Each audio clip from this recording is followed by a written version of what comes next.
Hi, how are you? I hope aren't you well? I mean, after a week. Just several announcements first before we start. So the makeup class, I think I have finalized the location. Will be November 29 and December 4th, and I'm going to cover things that are actually not supposed to be a more advanced topic. So it's optional for you to come. I guess November or the two class I will probably cover two things that are probably that might be useful. I probably cover contract fee and mechanism design in one class.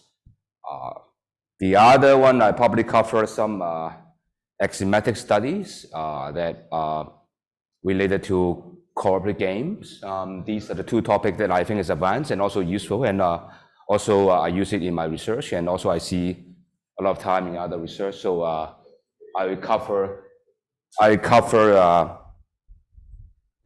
them, but it's entirely optional. So nothing will appear in exam and nothing appear in your assignment or in the test. So I think they are useful for you to do research, but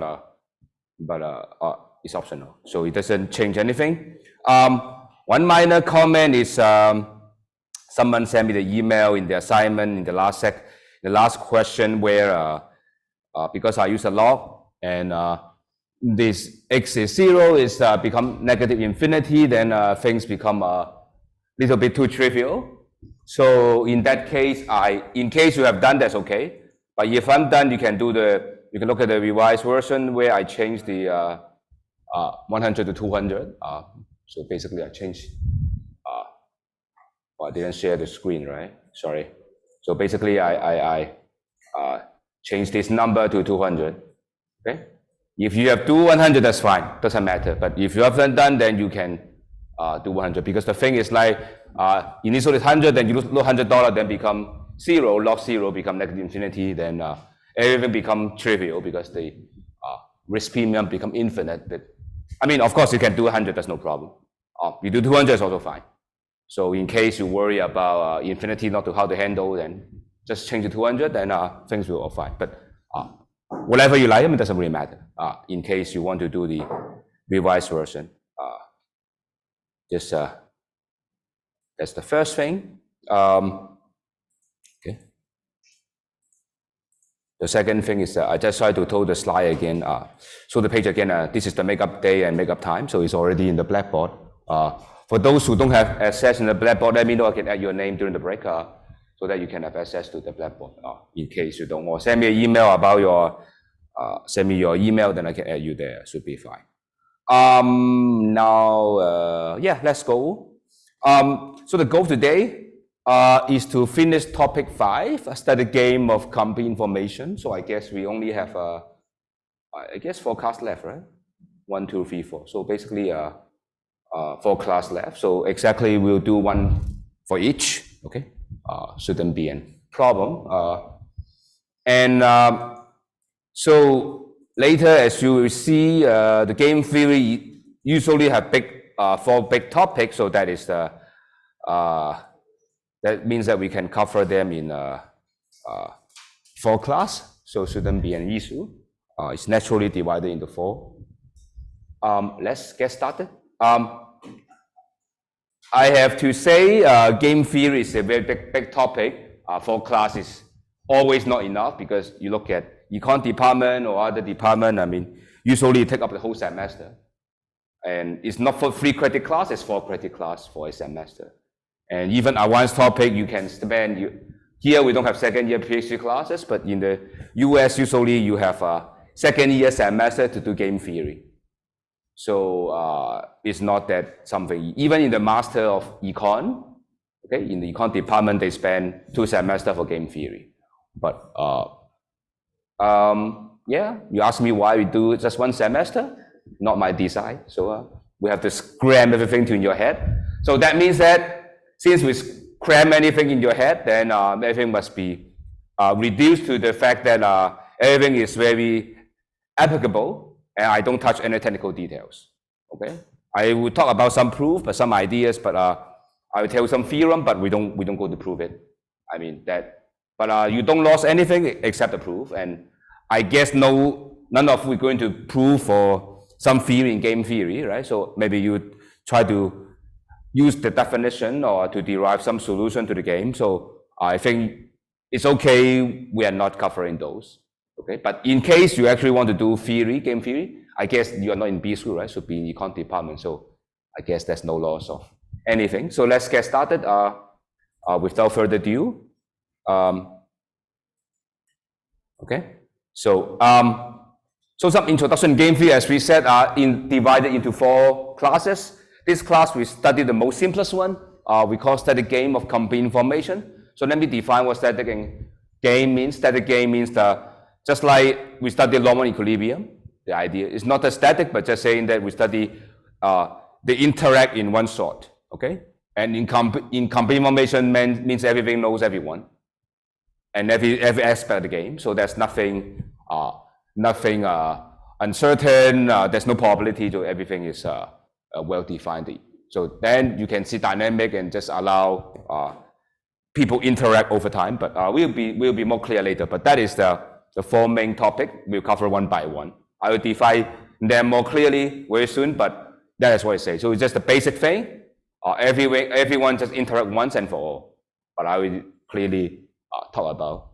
And since game theory has been in economics for many years and also in business school, so there are a lot of review that can be read. I mean, these are the recommended reading. I think if you have never heard about game theory, the first one, Introduction to Empirical Theory, 20 pages long, is a good introduction to what we're doing, and then for the rest of 4 class, I highly recommend you read that because this aimed for undergraduate. So this is easy to read, even though if without me talking, I mean you can just read that one. And the second and the third bullet point, they are from the Handbook of Game Theory. This slightly, of course, this is more advanced material. Once you able to read the first one, the second and the third one would be very good read. And especially for the second one, right? It's an application for I/O. I mean, I/O in some sense basically a business application. So basically, I would, if you're happy, then I would recommend you read both. And I think the Kyle and Volinsky one is slightly a little bit more deep, much more deeper, and the second bullet point is more applied. So I think you just read according to the sequence I gave. And the Gibbons, the textbook we often refer to, is usually the Ph.D. Master level textbook that you would recommend you to do. Whenever in doubt, then reading this book would be good. I guess this is very good treatment, except the third part, static game of incomplete information. This book gives very brief, but otherwise it's a pretty good book. And of course, we have the Tiro I/O textbook. They have a review section that's also very good. And also other master level textbook that also you may look at. And of course, some of you may ask why I omit a very important book. It's a PhD level game theory book. It's Tiro and whom? I think Tiro and I forgot the name. Tiro, Fildenberg and Tiro. Yeah, Fildenberg and Tiro. So it's a very thick game theory textbook. That I think is way more than good enough. I just use it as a reference. But that's why I didn't put it there. So it's by the same Tiro guy, but obviously that would be enough. I think, of course, I highly recommend you at least, out of this, at least read the first item. Okay, that would be at least the minimum. And the second and the third will be you get what you just read it when you feel you need them, but otherwise. So I think in this class I don't need to motivate why we need game theory, but just a very brief thing why there's some difference. And when we learn intermediate micro, right? When we learn, it's like the microeconomics, right? And what we have is monopoly and perfect competition, right? These are the two things that doesn't require game theory. The reason is that for monopoly, right, they basically, the firm face the whole market, right? And we assume there are so many consumers, so the consumer are not strategic. So it's basically just modeled by demand function, right? So basically the firm is facing demand function. He chooses whatever point that on a demand curve he likes, then that is no strategic element there. And perfect competition is everyone is taking the market as given. There's no way strategic is not really being useful. So that is the idea. We'll be more precise later, but that means that these are modeled as a decision problem, right? So it's not interaction, right? Because game theory, as we would define, is interaction decision-making problem, right? Just like what your decision is actually influenced by what other is choosing. So that imply these are the reduced form, reduced case, right? There's everything is assumed. The other side is not strategic. Okay. So as I mentioned, right, that in a lot of business model, right? Also, I mean application model, right? In business journal, you often start with these two baseline. So even though you think about the market is not monopoly and perfect competition, they would be a good benchmark for you to do, right? Because you want to see, right, how the economy or how the agent behave when there's no strategic element, right? You start with monopoly. Usually that's something you do. Start monopoly, right, and see how the agent interact in the framework, and then introduce another competitor, which is duopoly, and see how it thinks, how it works. Usually it's very different. And probably once you're done, then you see maybe from two firm extend to three. Is there any from 2 to 3? Sometimes it's very different, but sometimes it's not. Just you basic extend, right? If extension is simple, then you can extend to n, then go to perfect competition. So that's usually the way you start with monopoly. Of course, sometimes you go backward, but usually you just start from the one firm because we know what's going on, and then you see how things go. So this is, although this slide is introductory, but I think this is usually the way you look at the model. And usually you look at the literature, that's also, they do in this way, right? Look at the earliest model talking about platform economy. They start with monopoly and duopoly and then go to everything. And same for network economics. People start from that and look at financial market, but also look the same. Consider case where perfect competition or monopoly, and then something we do in between, because things can be complicated when we have interaction. Of course, something I miss a little bit here is there's what we call the monopolistic competition as well, but that would be very similar to perfect competition anyway, because even though everyone is considered as more or less price taker or more or less monopoly, right? Just combine the two, right? So same, very similar. So just to recall you the model, because I want to distinguish this compared to the oligopoly we study.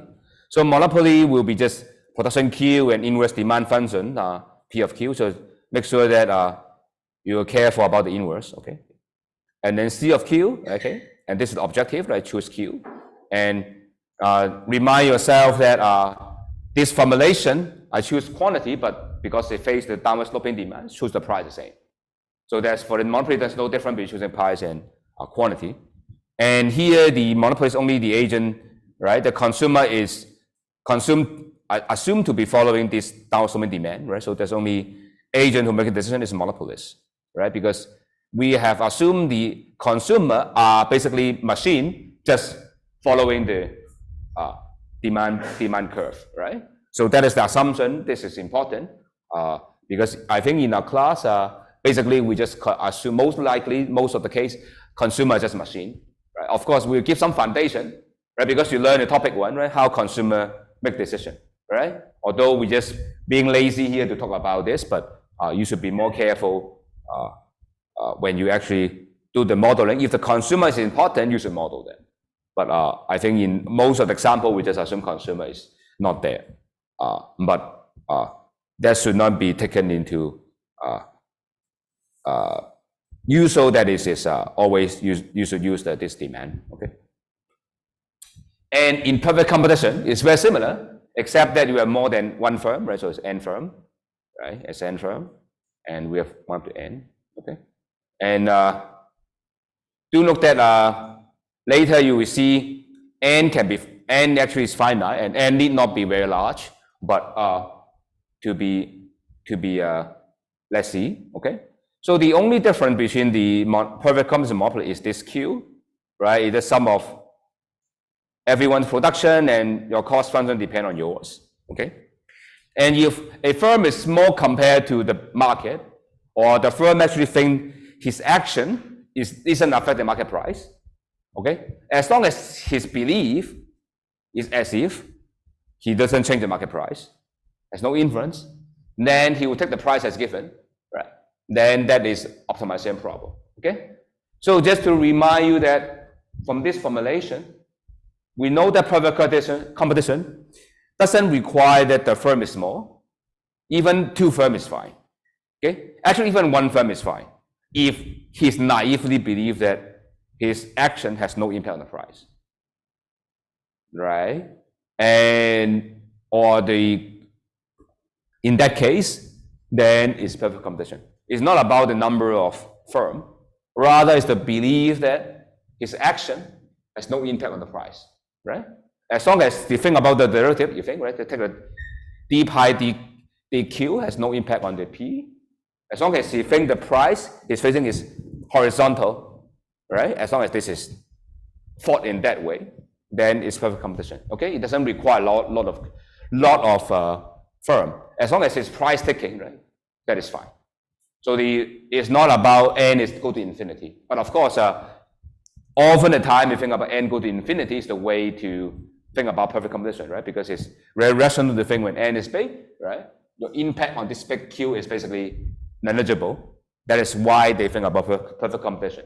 Okay, so that they have to be very careful, right?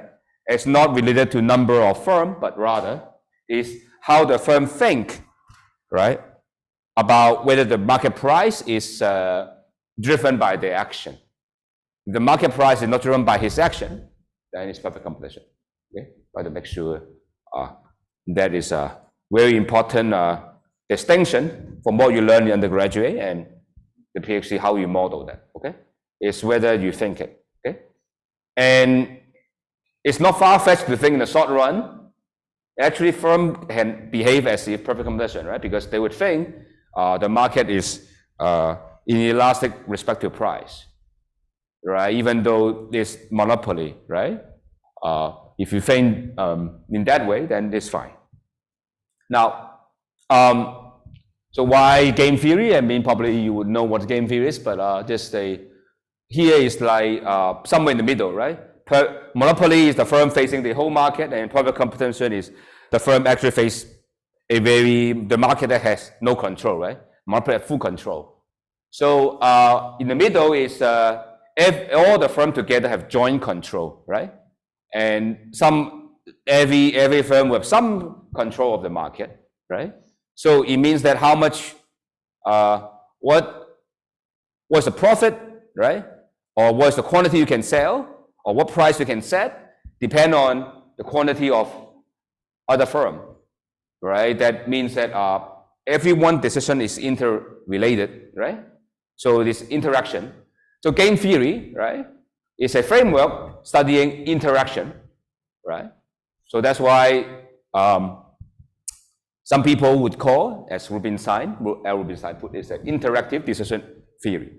It's just not one person, but together, okay? And what you should do depend on what other is doing, okay? So the main issue about game theory is what is a prediction, right? Because of later, as you will see, people can do a lot of stuff, right? Even you can imagine, even talking about decision theory, okay? Even people facing uncertainty, we know it's hard to predict, right? Because everyone would have different risk preference. Risk premium is already very different, right? Even single decision. So it's even very hard to think about what will be the prediction when people interact, okay?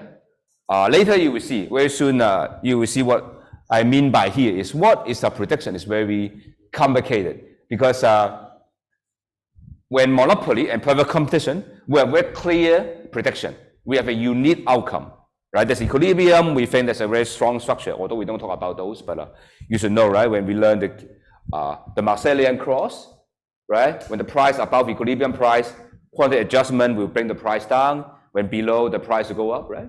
To cancel out the excess supply, so on and so forth, right? These are very nice property here.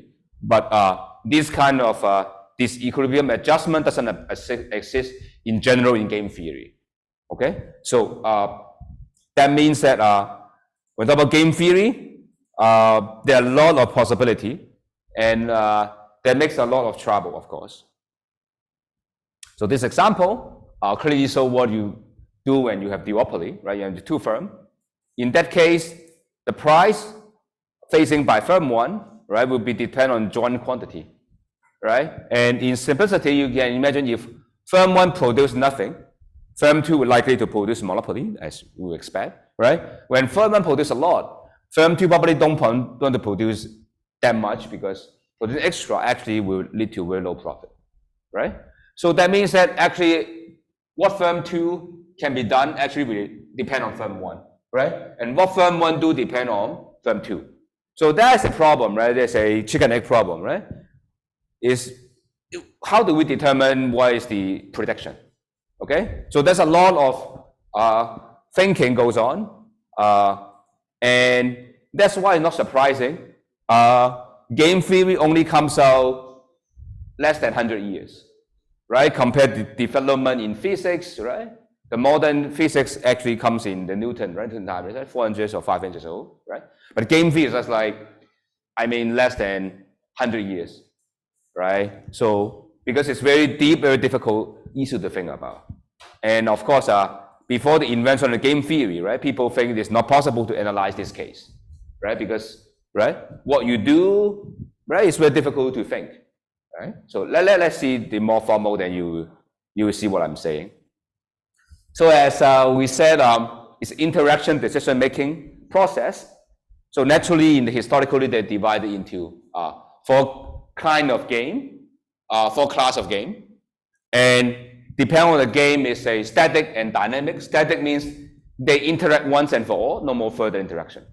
Okay. Dynamic means they interact different times. Okay.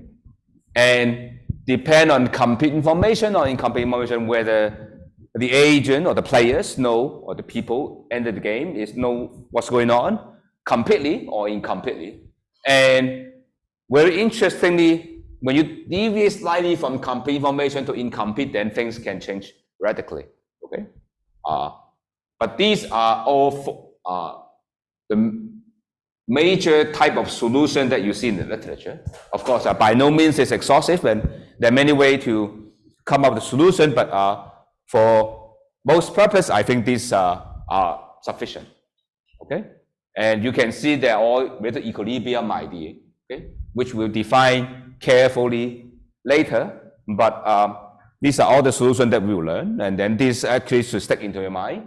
4 kinds of game, basically 4 solutions mainly. I mean, there's one more in today's type of game, but in general, they're not very useful. So mainly Nash equilibrium. Okay, later we'll define step by step.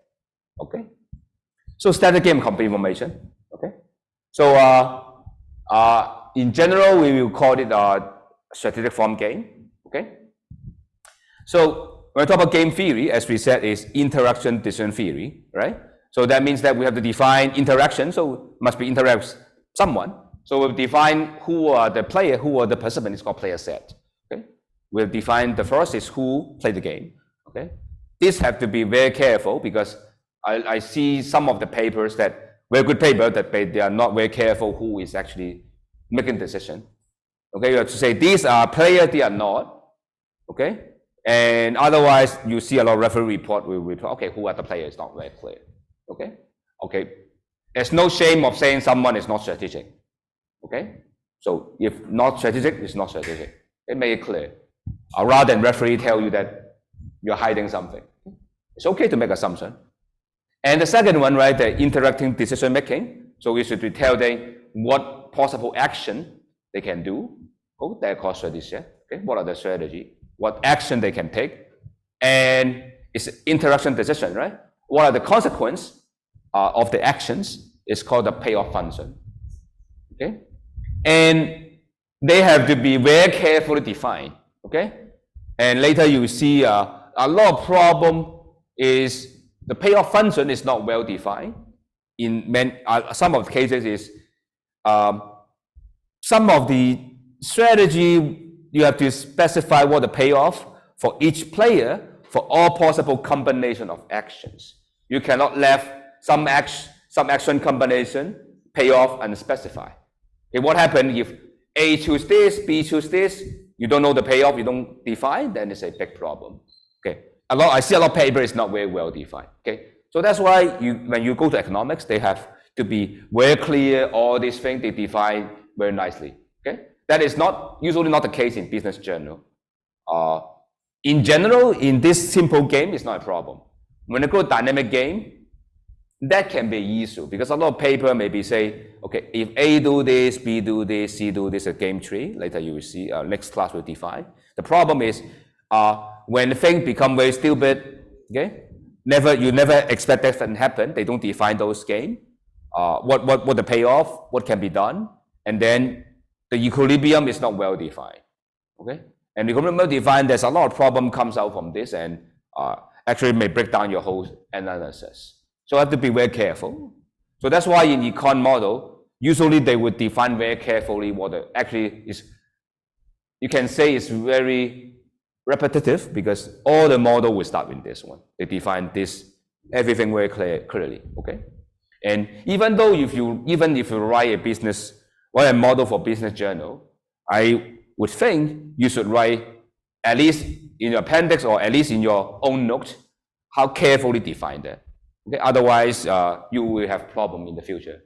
Okay, so here is very simple. I play a game where if a player says abstract n 1 up to n, right? But in your application, maybe player 1 is a firm, maybe upstream firm 1, right? Player 2 maybe upstream firm 2, player 3 maybe downstream firm 1, player 4 maybe consumer 1, player 5 maybe government. So anything is right.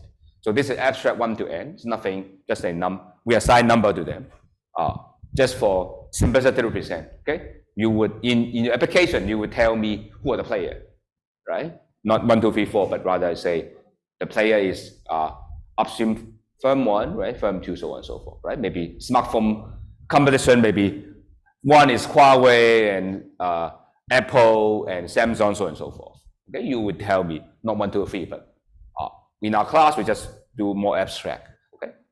Duopoly, right? If one firm, firm 1, firm 2 is right in this way, right? Sometimes it's 1 and 2. And if n firm is just 1 up to n, okay? In our case, we just focus on finite number of players, okay? We don't talk about infinite because of things go to infinite become very complicated. And there are a lot of weird things happen when you go to infinite. And I don't think for business application, there's no point to talk about infinite anyway. So finite is fine. Okay, finite players. And strategy set, okay, is what are the strategy, okay?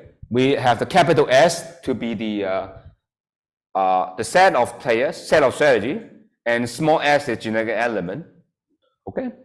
And in that case, firm 1 can choose 0, 1, and 2, and 3, and the strategy set will be represented by that. If continuous, then the set will be non-negative real numbers. Okay, so I have to be very careful when you write that down. What are the possible things? Because if you try to solve model, these two can be very different. Okay, integers and also real number can be very different. So be very careful. You have to, even though if you don't write down in the paper, have to be very clear in your mind what actually they are, and you have to describe them. Even though you don't write the notation form, you should be very careful on this. Okay. Why this is important? Because your payoff depends on strategy. If you don't specify carefully, it can have issue. So that's why I spend a lot of time in making sure that you understand, because they're very important. Of course, you may say this formality, but sometimes formality helps you. And this is the right. After many years of game theories, they condense to this language, right? So you appreciate when you work on this a lot, because when I was a student, I don't appreciate why we have to do it this way. But when you write the paper, you understand that, or read other paper, you understand that you have to be very careful. Otherwise, you make a mistake easily. Okay. So just a very simple idea saying that the slide saying that strategy profile or strategy set is different, can be different from different agents, right? Firm 1 can be different from firm 2. So firm 1 have constraint 10, firm 2 has constraint 20, then it means that S1, S2 can be different. So there's nothing new, the slide is telling you that. Okay. So we have come to the last slide that we finish the definition of strategic form. Okay. The last element is called the strategy profile. Okay. So strategy is for each player. Strategy profile is a vector that contains strategy for each player. So usually it's a vector, so I would use the bold font to signify this as strategy profile. It's a strategy, a vector. Okay. And I call S without subscript is the product set. Okay. So it's a set of all strategy profile. Okay. And payoff function is mapping from the possible action to a real. Okay. And here we didn't tell you the payoff, but payoff just the only thing the player cares. Okay. The payoff is basically representing their preference. Okay. Of course, you can define anything based on preference in using game theory, but to make things easier, so we just use payoff and utility. Okay. That means that players just strive for higher utility, and that's it. Okay.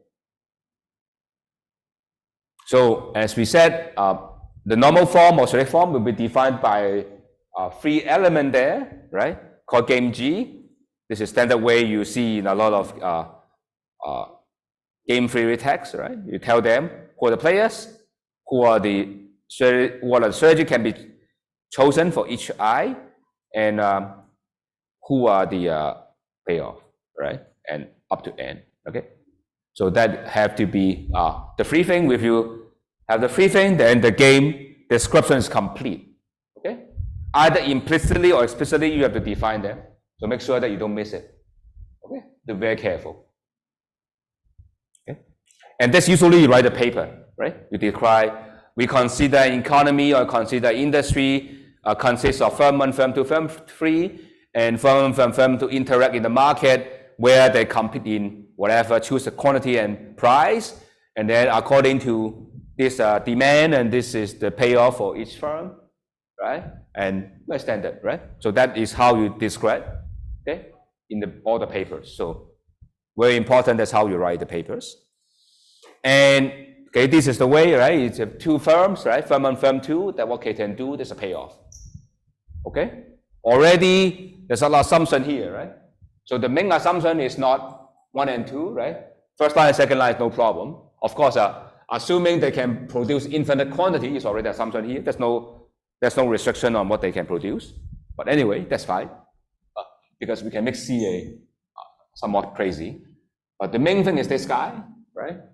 That's his assumption is the consumer basically can be summarized by P, right? And the assumption also here, a big assumption as well, is this C, I only depend on QI, doesn't depend on QJ, right? Imagine that there are linkage between the costs, right? Usually that's also the case, right? Because one firm produces more, actually raise the raw material price and so on and so forth, right? And so on and so forth, right? And there exists, when you write this, there exists a single market price, P, that faced by 2 firms, right? And it's like the producing homogeneous good, right? That's why you have this, right? More generically, right? You can imagine that should be, say, is PI, right? Depend on QI and comma QJ, right? That is more generic, right? So it depends on your production, but not linearly with the other firm, right? Non-linear, right? But here is linear. So there's a lot of assumption behind when I write this. So that means that when you write down the payoff function, already you make a lot of assumption. And that means that when you write that, you have to explain carefully. You just don't write this function and this is my game, right? You implicitly, I write this, but I assume, in this case, I assume actually, right? There's they are producing homogeneous good, right? And they probably in different location, otherwise the C may be related, right? And they're single price, right? And consumer probably think they're equivalent, right? Or there's high substitution, okay? So to be very careful, okay? So make sure that you know what you are writing. So in this simple game, we will introduce two types of solution. The first one is very trivial, but actually can teach us a lot of stuff how we think about game theory. And the next one will be the next equilibrium will be the thing we use more often. Okay, strict dominance is something you can imagine very simple. Is saying that if I have strategy S, okay, SI is worse than SI hat, okay, that's two strategy, okay. We'll call it strictly worse, right? Is regardless of what other people are doing, okay, you always serve off, okay. If that's the case, you're thinking people are rational, okay, then it's stupid to choose this, right? You will imagine that no matter what other people do, okay, one action, one strategy is worse than the other one, right? There's no way to choose this, right? There's no reason to justify this being chosen, okay? In that case, we call strictly dominated, okay? Okay? Or the head dominated, no head version, okay? So that means that we define formally it's strictly dominated by another one if for all possible, okay? For each case, okay? So you pick up for everything being chosen by others, okay? Head version is better, okay? Strict, okay? Strict inequality. If weak is with dominance, okay? So strictly dominated imply that the no head version should never be chosen, okay? Yes. So, negative I is for all other. So if I is 1, then it depends if 3 agent 2, 3, 4. So S negative I means that is S1, S2, and so on. Si minus 1, Si plus 1, and Sn. So everyone but I, okay? You're just looking at for all other possible profile beside I, okay? Means holding others people's choice, okay? No head version is worse than a head version, okay? But you have to check all combination of what may be chosen, okay? You look at all possible scenario, okay?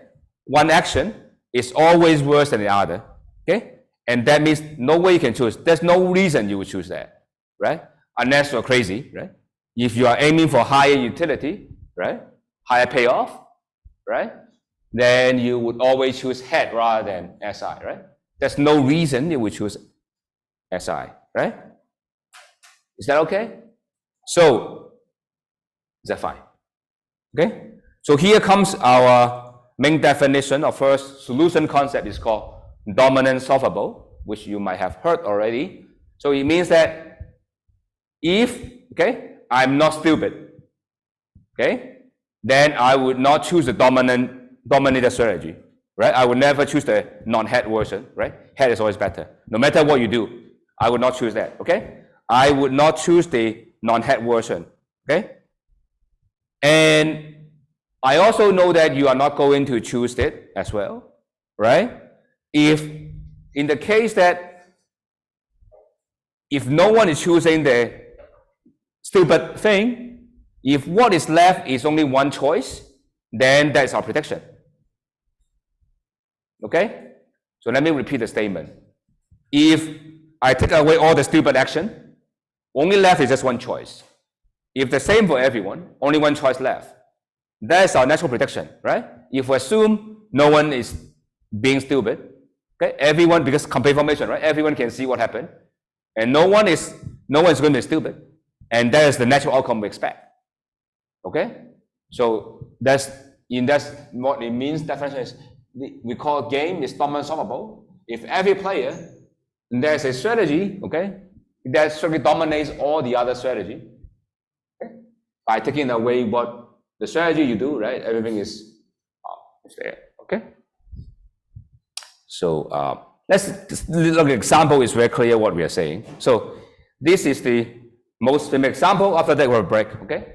This famous example, you often read game theory. Andy will tell you this is the basic one, right?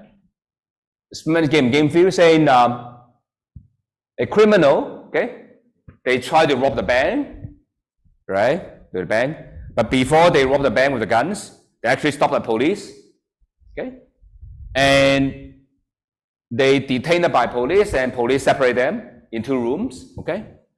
If they collaborate, okay, they said we are not going to rob the bank, okay? I just take the gun out for fun, okay, for no reason. Then the policeman then just say, okay, you are charged for the illegal possess of the gun, okay, -1, just 1 year in the prison because you have the gun, right? And if one guy say, okay, yeah, we are robbing the bank, but the other guy say, no, we're not, right? Then you get out for free. The other, your friend go 9 years in the jail, right? If both of them said, okay, actually we are robbing we confess, right? Telling the police, actually we are going for the bank, robbing the bank. So you have some deduction of 3 years. Everyone go to jail for 6 years. Okay, so that is set up. Okay, it's symmetric. Okay, so you can see in this case, this game have a dominant strategy. Okay, why? Okay, so first look at this matrix. This matrix is a perfect description of what we said, the 3 element.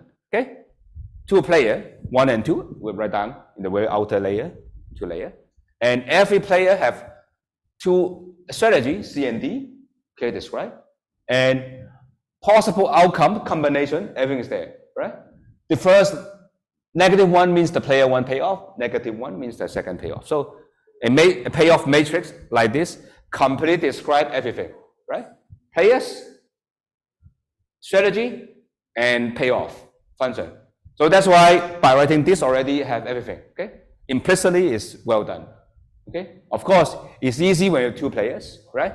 More than 2 players, this one can be a little bit tricky, okay? But doesn't affect our model, right? When you have 3, then it can be even more complicated. Or 4 probably cannot write, but still you can write mathematically, that's no problem. The idea is same, right? Just saying when you learn geometry, right? It's easy to do 2-dimensional geometry. 3 is a little bit of stretch, but 4 probably you cannot draw it anyway. Okay? Same idea here, right? That's why we have to learn the way we learn, right? Because it's so simple. Why we have to learn the 3 different sets? Why we don't have the payoff matrix? It's because when we extend to more than 3 players, it's very difficult to draw anyway. Okay? So we start from here. Now we argue that C is dominated. Okay? Why? Probably you know already, but let's see. Suppose you're player 1. Okay? Look at player 2. Player 2 is choosing C, suppose. Okay? If you choose C, -1. You choose D, 0. So you ask yourself, what should I do in this case? Suppose the guy choose C, right? And you, player 1, choose D, right? D is better, 0 better than 1, right? D is your optimal thing to do, okay? Now, next question would be, okay, suppose he's a good guy, but he's a bad guy, right? He's going to sell me out, okay? Tell the police, okay? If I'm still a good guy, then -9, okay? 9 years in prison, right? If don't, -6, okay? 6 years better than 9 years, okay? then I always choose D, right? So it means that no matter 2 is a good guy or bad guy, okay, I should be a bad guy, right? If I only care about this, okay? So that means that if you know I'm not stupid, and I know you're not stupid, okay, then that's the only thing you get, right? Of course, if you can see in this case, DD is worst outcome, right? Because you can see negative 1 is better, right? CC is better than -1, -2 is better than -6, -6, right? For both of them. But because they're smart, they end up in the worst situation, right? If they're dumb, okay? If someone is dumb, okay? Some of them is hardwired to say, okay, whatever, I just choose C, I'm dumb, okay?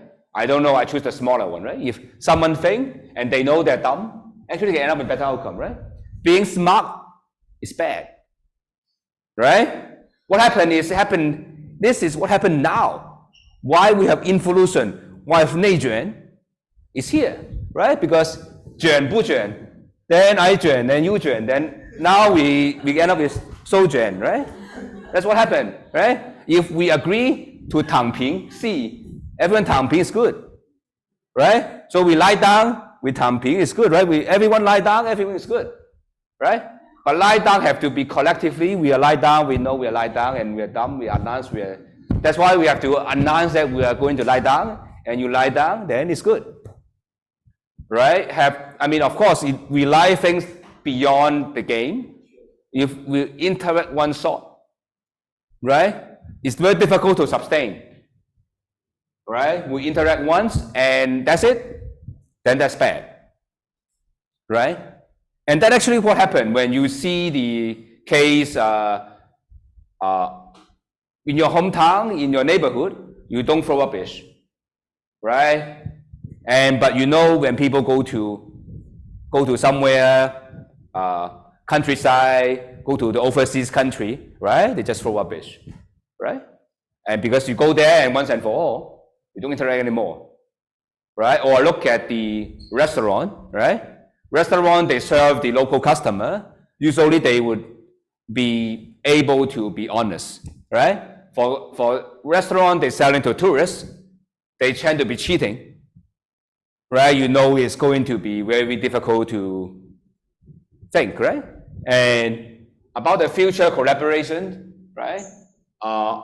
Actually, how could achieve this better outcome, CC, is the important study for repeated game, which we cover in next class.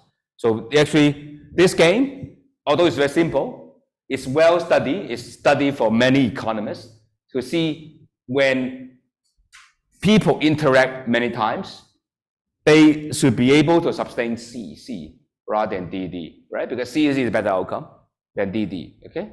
So that is what game 3 is about, okay? And of course, it tells you that somewhat different from the idea of Adam Smith, right?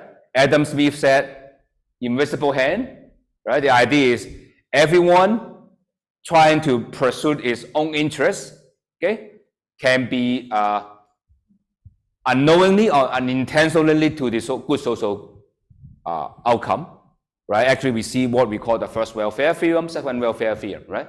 When they take the price as given, can generate good outcome. But the problem of this breakdown is when people are not become strategic, right?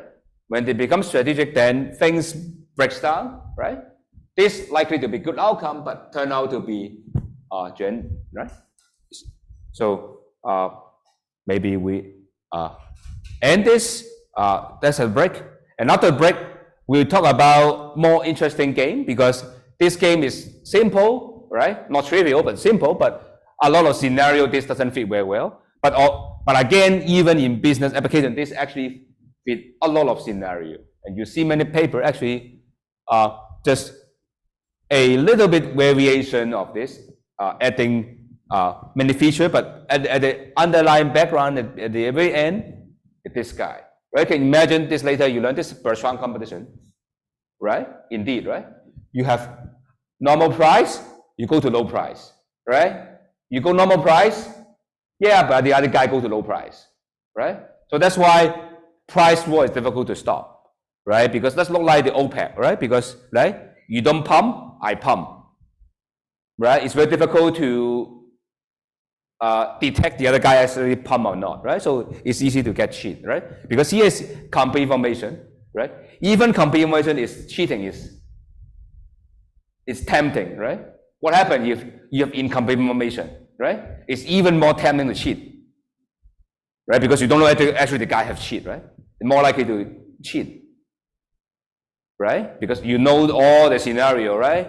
Because you come from not studying hometown, right? I mean, it's very difficult for a boy and girl, right? In the same city, cheat is very difficult, right? But if you go to other country, right? What happens is cheating is very easy, right? I think you learn on the news, right? When they go long distance, right? Every time it's like the couple even often breaks up, right? Often divorce or even the boyfriend, girlfriend, right? That's why they want to get married before someone go to overseas, right? But that's what happened, right?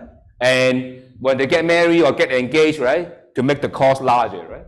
To make that the defect, the cost larger, right? So that's try to make them collaborate. But anyway, we'll talk about this after the break. Okay, so let's have a break of 15 minutes.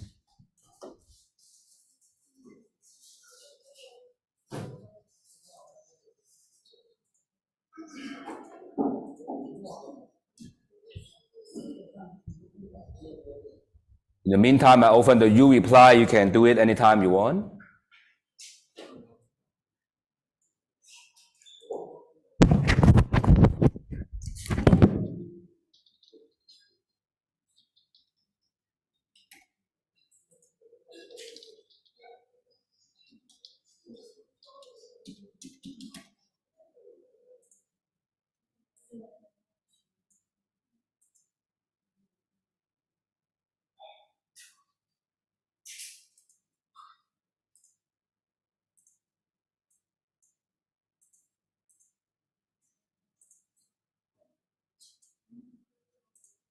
So you have time.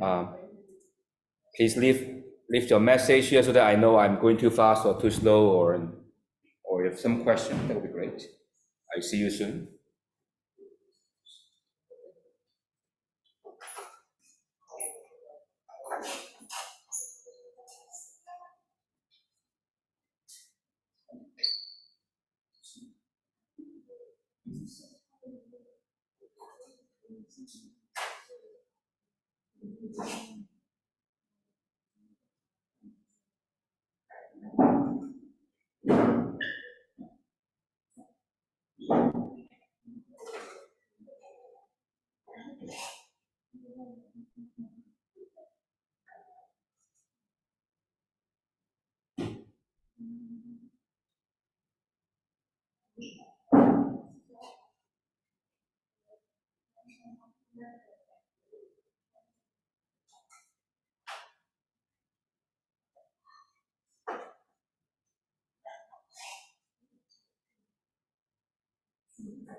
So let's go back, see if I am too fast or too slow, because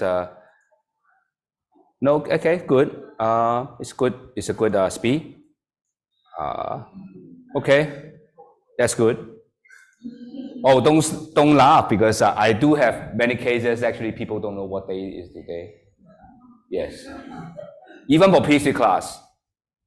Okay, because they may just forget about what day is today. I mean, if you're teaching, then probably of course I know. But if I student, actually sometimes I don't know, because you keep working and then you forgot the time and days, and you say, okay, tomorrow I need to go. Oh, this is the first time I have consensus of the weather. When I teach undergraduate, there's always one or two people think very differently. Even today, they will think cloudy or windy, surprisingly. I mean,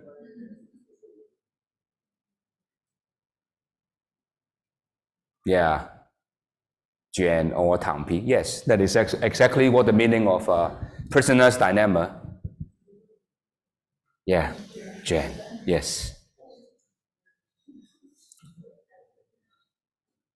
Yeah, speak as appropriate. Thank you. Then I'm in the right track. Yeah, that's good. That's good. Okay, that's good. So it seems like I'm in the good progress. So let's continue. So as I said, solving this is pretty trivial, right? Because everyone have only one non-stupid strategy, right? All other strategies are stupid, right? So the model is very simple, right? And this is the outcome that we expect, and that's what outcome we expect unless we have other way around, right? Unless you think you will try to lie down, right? Gen is not, but Gen is a natural outcome you expect, right? Unfortunately. And the other one is trying to put this to the extreme, okay? So this, I only take away that the thing that I think is stupid, okay? But I can apply this procedure again, and again. What I mean is, I look at all my strategy, okay? I take away my stupid strategy. You will take away your stupid strategy, okay? After that, okay, because what you can choose is reduce, okay? And after that I can still, then more new stupid strategy comes out. I keep doing that, and you keep eliminating, okay? And that repeated can be helpful. So looks very complicated. The formal definition is very, very complicated, but what I say, in the game, if we keep eliminating only one solution, then that's the outcome we predict, okay? So this example, we go slowly because it's very simple idea, okay? So here, remember static form game or normal form game has 3 elements here. You have player, set, 1 and 2. Strategy for player 1 is U and D, 2 is LCR, and payoff is given by the matrix where the first element is player 1, second element player 2. Okay? This is exactly what you expect to see in the paper. That's what I said.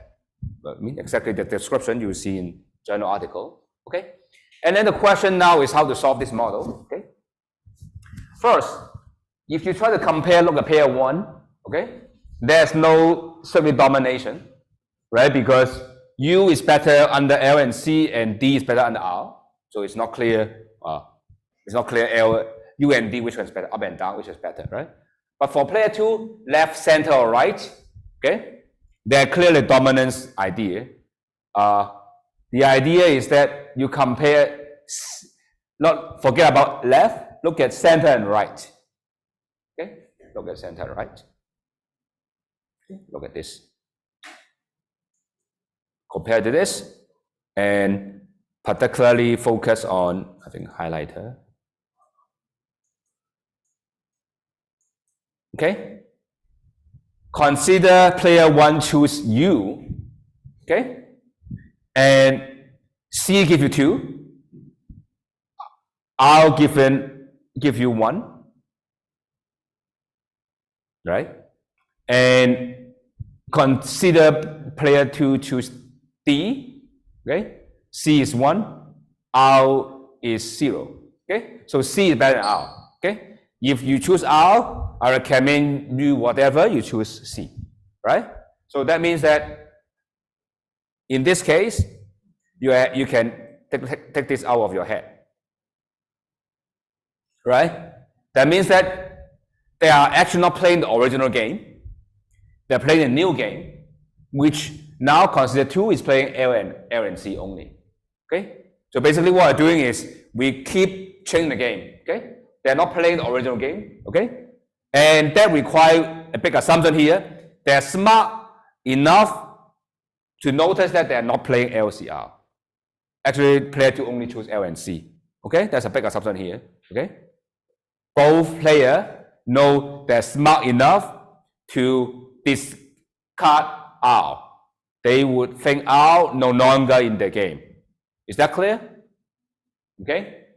After this happening, right, because R no longer in this, you will see that, okay, U is better than D, as we said, right?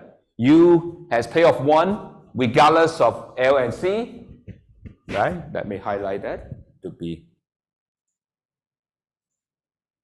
okay, just 1, right? compared to 0. Okay, and obviously 1 is better than 0, right? So they would agree that this is gone, right? So the game reduced to the case player 1 only choose you. Okay, player 1 is not selected anymore, right? Player 1 only chooses you. Okay, player 2 is choosing between L and R.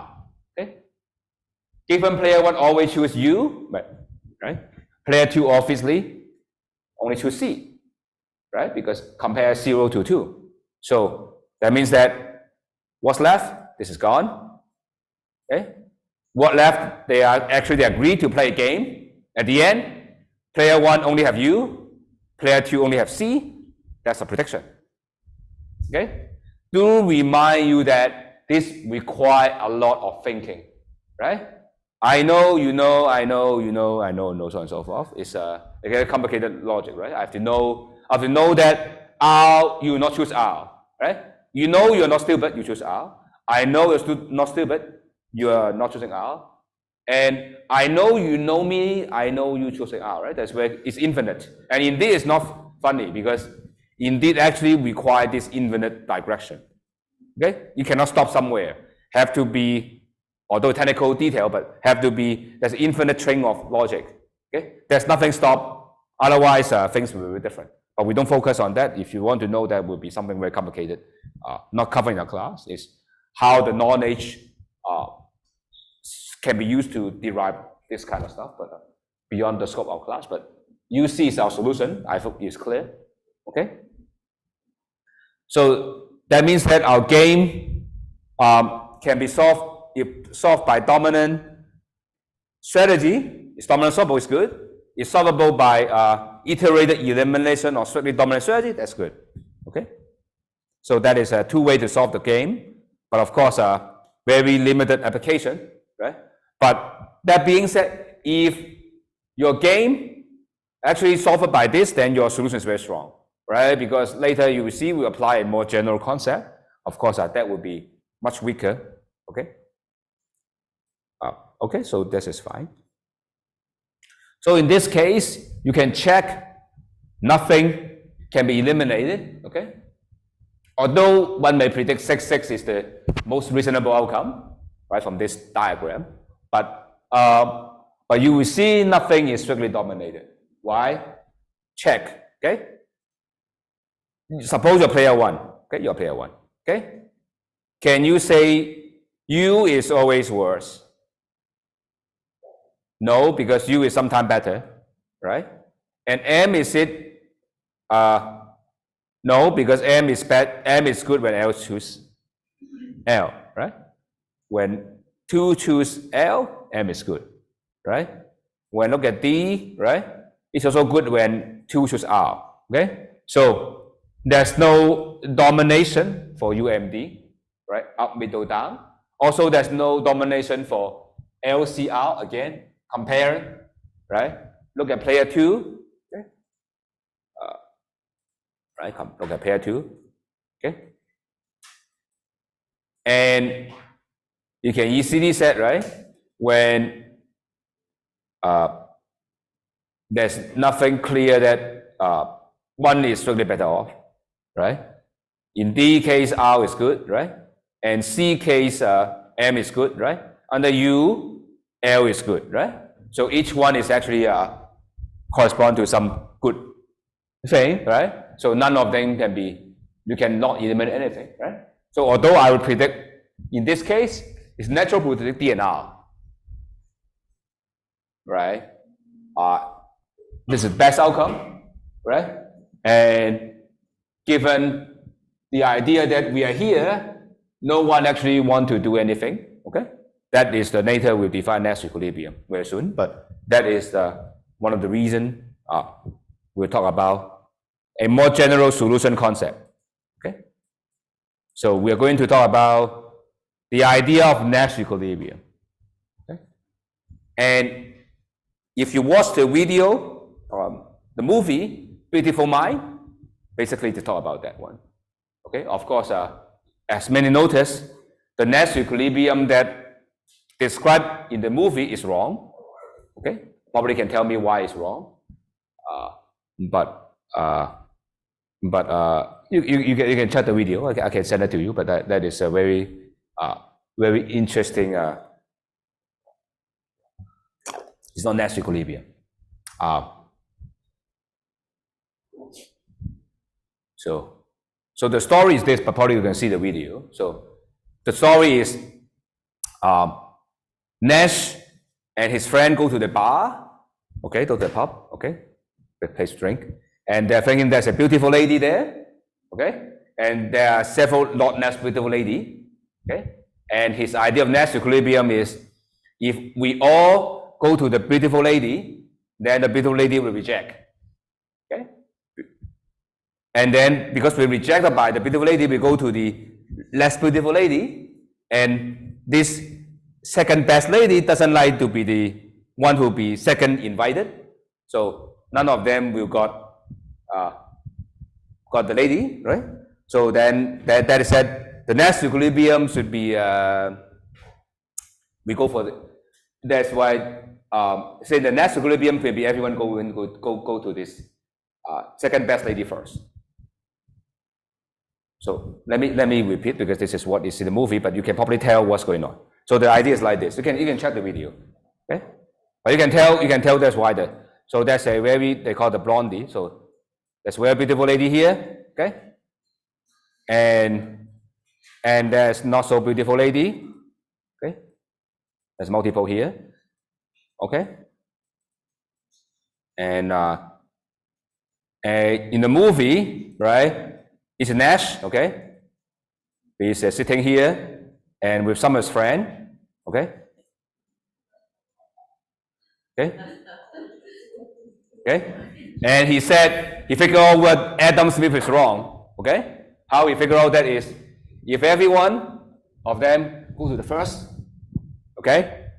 And then because too many, so he don't want to choose, so he reject everyone, right?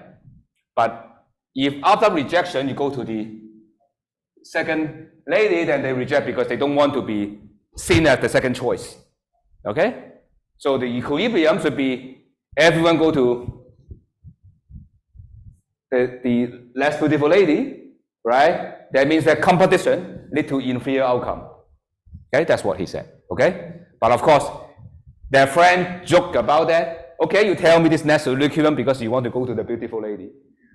So that was the movie, okay? Not me, but the movie. And you can actually the assignment question I used to ask the undergrad is also other people also do is why this is not Nash equilibrium? What is he talking about? Okay, why he mentioned not Nash equilibrium, right? Okay, but the idea is because actually the friend says correct, right? Because all go to here is not Nash equilibrium. Later you will see because you will deviate. So actually, what the friend said is actually Nash equilibrium. What Nash said is not Nash equilibrium. But anyway, you can see the movie clip that that goes on. Or maybe I can show you because it's a few minutes. See if I can figure that out. Let's do it because it's fun. Nash equilibrium, beautiful mind. Do I have the video?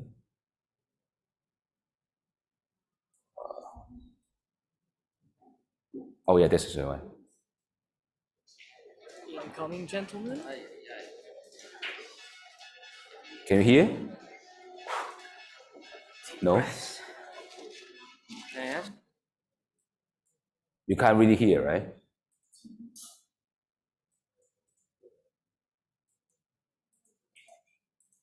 Incoming, gentlemen. Oh, it's weird. Then you watch it at your home, okay? I don't know why it's not.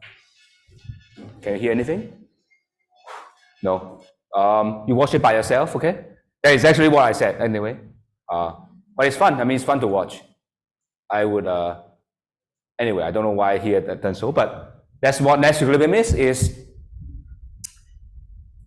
Nash equilibrium is the idea that I would not call it equilibrium, but anyway, that's what they call. Sometimes it's not the best way to say, but anyway, Nash equilibrium, we consider a strategic profile, which strategy for each one is called stable. Okay, we can define it.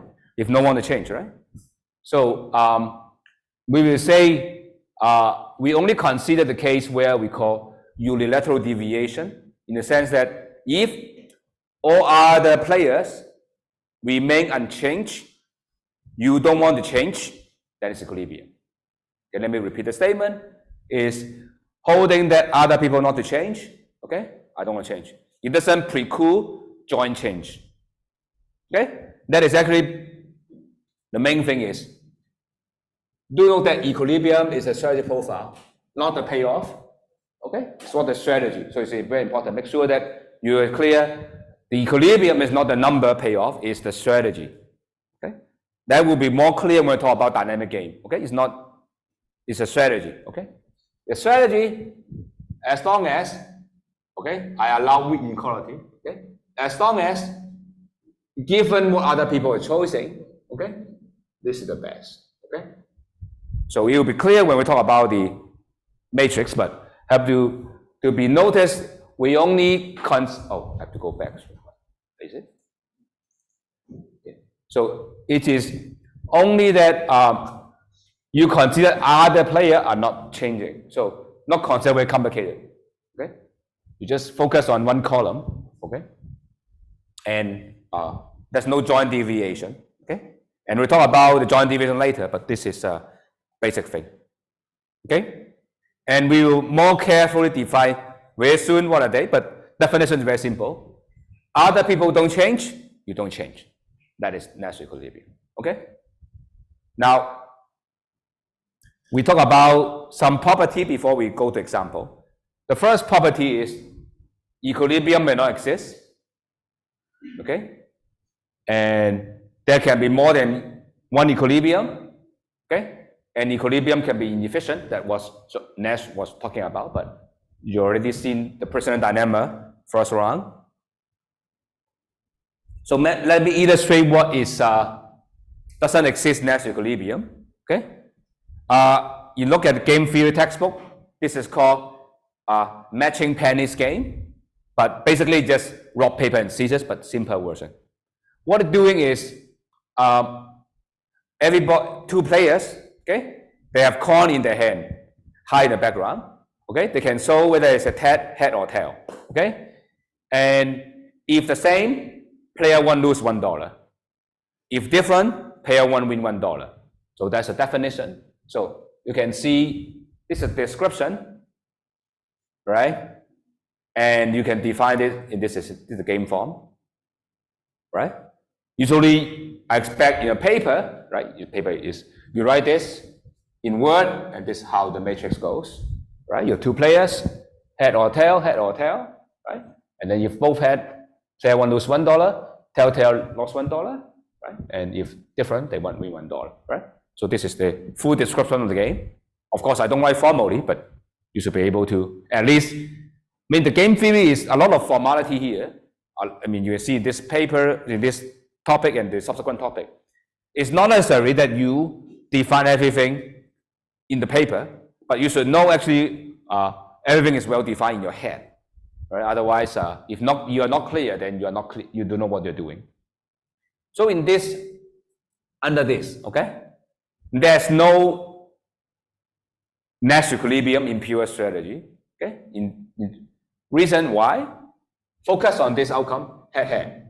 Okay, and if this is the case, is player one going to deviate or not? Okay, player one actually go to tail, right? This case, player two will go to tail. In this case, go to here, right? So and so forth. Then that would be no one want to keep, right? There's no way that you would have a outcome that is fixed, right? That's a given cycle, right? And how to solve this problem? That is actually what Nash is about. Talk about mixed strategy, but we'll talk about later. Okay, how to solve this game is actually a big issue. How to solve it appropriately, but in a game that we talk about the Nash equilibrium, we define, we cannot solve it. But we talk about this at the end of today. You will know how we solve that. Okay, but currently, the way we do, we define the strategy space is only, you can take what you do, you cannot mix. There's only no way you can have Nash equilibrium. Okay, and in Nash equilibrium, usually talk game theory talk about several class of game. Okay, the first one, precedent dilemma, which we'll come back again. The first type is called the coordination game. Okay, and this is symmetric. Okay, consider a case where you have two villagers, a boy and girl, or maybe two boys, whatever, two villages. Okay, they can go to hunt a big animal, a stag, right, or a small animal higher, right, as a rabbit, right, and if they collaborate, okay, go for the big animal, okay, sorry, they go for the small rabbit by themselves, they get 5. Okay, and if they go for the big animal together, each one got 10. Okay, and if they go for a rabbit, okay, one go for big animal, one go small animal, one got 8, one got 1. Okay, why is 5 here? Because they compete, right? They both got the small animal. It's not easy to get all, right? If one go for the big animal, he failed, but he enjoyed the whole small rabbit, then it's much easier. Okay, so that's why I explained. Okay, is that clear? So let me explain again, right? Because go for the big animal got 10, it's natural, right? But if they all go for rabbit, they compete so much less. But if only one guy go for the rabbit, the other guy for big animal, the guy who got big animal basically got nothing. But probably go home with some apples, and this guy can got all the rabbit he want. Okay. So actually, number doesn't really matter, but you should expect to explain everything carefully. Okay, because we don't give a functional form, right? We give a number, you have to explain. If I give a functional form, that's easy, right? And now I argue that in this game, actually have two equilibrium. Okay, the two equilibriums are this guy and this guy. Okay, I do slowly why there are two equilibrium here. Okay, now focus on the case where this is equilibrium. Okay, we focus on this case. Y10 is equilibrium.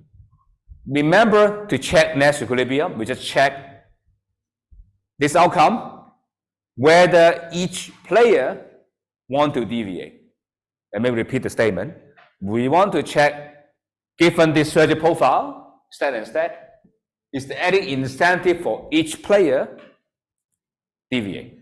Okay, we check player one by one. Okay, look at 10-10. Player one, girl, is it want to go down? No, that's fine. Done. Is the boy want to go to the other one? No. That is Nash equilibrium. Very simple. All right. Similarly, you can do the same for this 5-5. Okay. Is the girl want to go to hunt the big animal? No. Right? Is the boy want to change to big? No. So this is two outcome. All right. And you can easily see that actually going to here is better than here. Right? The coordinate rather than competing is good. Right? So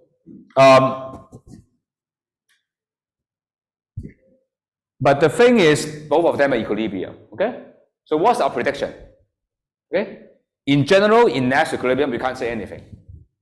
Okay? You may ask why we end up here or we're here. It's not clear what is the outcome, right? It's not clear. But at least from Nash equilibrium, you can't say. But of course, you can see it's very natural to predict this should be the outcome rather than this one, right? And we'll talk about this in the very last few set of slides. Sometimes you select equilibrium based on Pareto criteria. Okay? Although I don't like it, but people often use it. They just said, okay, because this is Pareto dominate this one, we choose this one. Okay? But the question is how they coordinate. Okay? How they get this one. If we sometime that what we call the pre-play communication. Okay, that means that before we play the game, we talk to each other. Okay, let's go for big animal. Let's go for big animal, and then if the other guy also think this, then able to understand the language, then communicate, then can work out. Okay, so that's why communication is important here, right? They can communicate and then coordinate better. Okay, and that actually corresponds to the case where you see the stock market, right? Probably people from finance will know what happened when before the market opened. The stock market. Can you tell me? You must know finance, right? In stock market, what happened before they trade? They call it the pre-market, right? The pre-market actually is people come together the price before, right? Before the market open. Some kind of like this, right? To coordinate the price so that to minimize fluctuation, to minimize this, to be there, right? They talk before they do things, right? Before they interact, they talk, and talk before they actually do stuff. Okay, so that is that's the idea. Okay, and of course there are many ways you can explain, but there are a lot of paper. Okay, especially in business application, when there are multiple equilibrium, they will say they focus on Pareto efficient. Okay, but you have to be very careful when you apply in your practice whether this Pareto dominance, what's the mechanism behind, right? One of the ways to justify is they talk before, and then can they talk, right? Can I believe you, right? I make it right, because if I don't think that you will choose this one, I'm not going to do it, right? Have to be, and in this case only two, right? But sometimes we actually require a lot of coordination to move around, right? That's why people stuck. That's what the network effect is, right? Because maybe we stuck at the a very inferior apps, right? And you ask why in a lot of application, right? Why in the world people use some very nonsense app, right? Suppose, right? Facebook, right? The main algorithm, the main interface is very old, right? Not really, I don't think it's up to the standard, right? But still people use it, right? Because a lot of people using it, right? That's the reason, right? And like QQ, right? I guess QQ is, probably no one knows what QQ is, but, right? The penguin, right? The thing is like, still some people use it, right? They're there, right?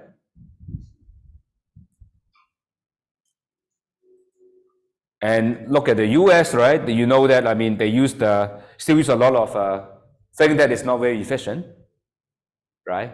But they still keep using it because everybody using it, okay? Next is called the Battle of Sexes, also another common game, okay? But in this game, it's called an assurance game or coordination game of conflict.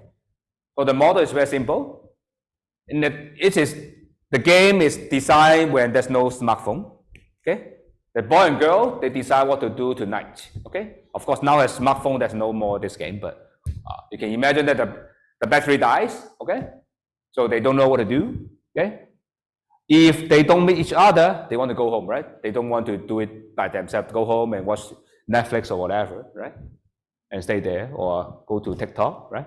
And if they go to spend the night together, they have payoff of 1, okay? So there's nothing is 0 here, right? And if they meet each other, it's 1, okay? But the boy would get extra payoff if they see football. If they go to see opera, they get 1 more for the girl, okay? So that gives this payoff, okay? So I carefully explain why the payoff, because you need to do that when you write a paper, okay? There is you need to explain clear what the model is, and you can easily check these two are next equilibrium, right? Because in opera, actually it's best for girl don't want to deviate, right? And the boy don't want to go. Right? If the guy go, nothing, right? Same for this guy, right? So we have 2 outcomes, okay? And in particular, these 2 outcomes, both of them possible, right? And both of them are not Pareto rank, right? You can't say which one's better, okay? So how can you pick? What's a prediction when you apply to business application? What's a prediction? Right? What was prediction there? Okay? So let me make a political inappropriate assumption. Okay? I would say if you are in Shandong, this is the solution. If you're in Shanghai, this is the solution. Okay? So why I make this case? Because the bargaining power, right, in Shanghai for boy is very low, right? And opera is my prediction. Okay, if this game I have experiment in Shanghai, I will guess this one. Okay, if in Shandong, we know what happened, right? This will be the solution. I'm pretty sure, right? So that means that actually, we're not laughing, but this is what actually game we talk about. Is a focal point. Is there is a social norm, okay, who decide which one is the outcome. Okay, the social norm will tell. And going back to the idea, this coordination game, especially here, we have a lot of some of the people who come from environmental, actually with this kind of problem, right? Just like you take the resources, like the South China Sea, right? We have the fish. Actually, there's some people we are not going to fish, right? There's I don't know, 燒魚池, right? It's not in the time where they're not fishing, right? And if you never rest, actually everybody get here, right? If we just let the fishing activity stop, actually get better, right? And that is actually require regulation, or government or the leader actually will bump here to here, right? Actually, it's like the game will be, there's a leader here, right? Will tell how the society coordinate, okay?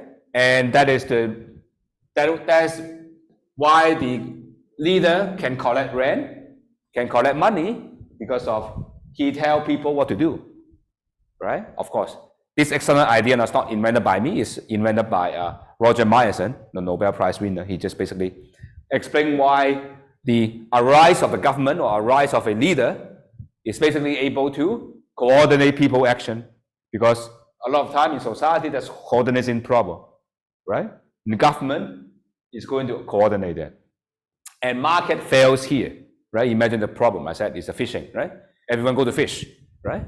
Because a common good problem, we don't talk about that, but there's common good, right? Because every people think his fishing activity is not going to affect the environment, right? Because everybody just fish his own small, right? By thinking this, without thinking the whole environment, right? Everybody overfish, right? But if government comes in, say, okay, we should restrict ourselves. We should use a small, not so small net, right? Let the small fish stay in the sea, then we have solved the problem. But that is the government, right? So this is the focal point idea, right? Related to this one. And this is also another game. It's called anti-coordination game. Okay. This is very famous. Okay. Again, you can see movie. This is a very interesting game. It's in old days. In US, it's people are crazy, but it's a game. The dare game. So two gangsters. Okay. On a motorcycle or on the car. Okay. And they run into each other. Okay. Everyone who try to turn away is loser, okay? Okay? If they go, then boom, they die, right? But who is going to be more brave? Okay? Okay, this is the game, okay? And chicken means you're the guy with the courage. It's a slang used in the US. Say you're chicken, and say you're just a coward, or you're the person who don't have courage. Chicken, okay? If they go straight, go each other, they all die, right? That is 10, right? And if they all chicken, they're 0, that's why they lose face, but it's okay, they don't die, right? If I go chicken, the other guy goes straight. Actually, I lose my face. The other guy wins, right? Because this is a payoff. Okay, the number doesn't really matter because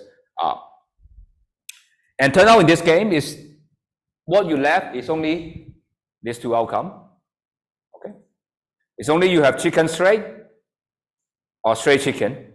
Okay, and you can easily see that, right?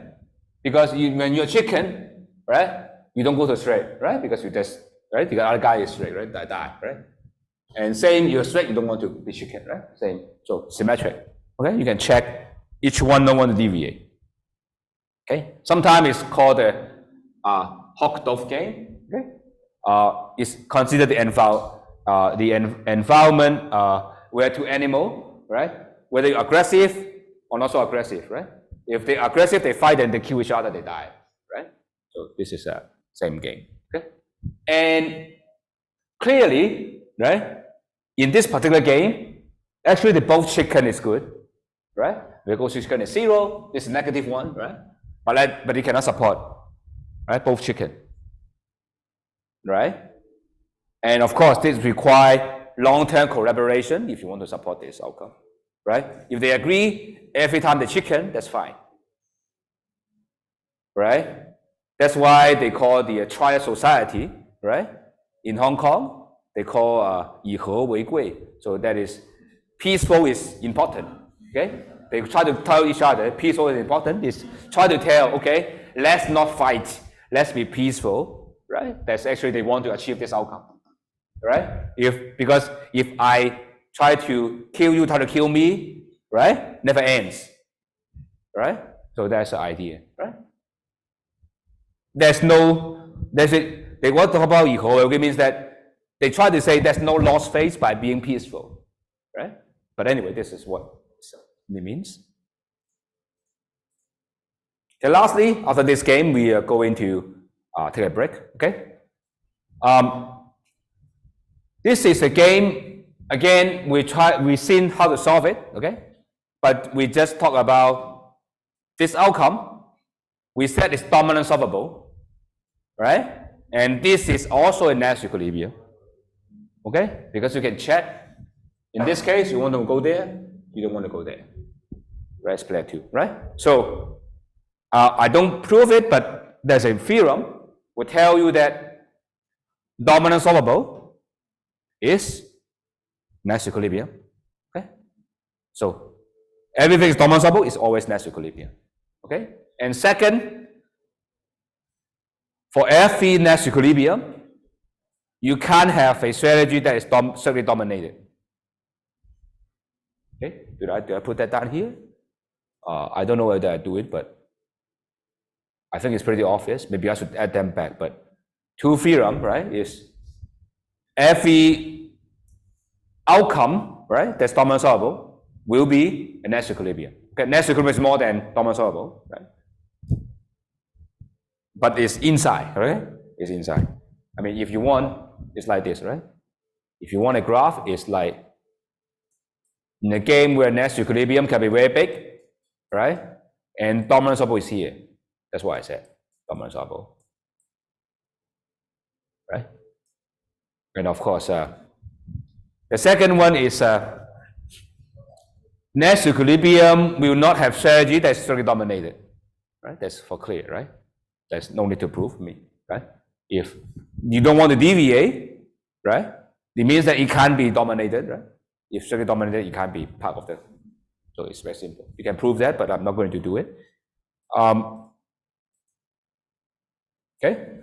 After the break, we'll talk about some mathematical property of Nash equilibrium, and after that, we will consider mixed strategy.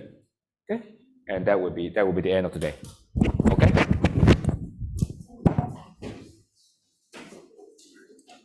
So we resume at 10:39, I guess. 11:39. Is it? Right? 11:40.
夜行的动力，我还是好吧，家人也太荒谬了，是他会夜行，不是我，不是我夜行。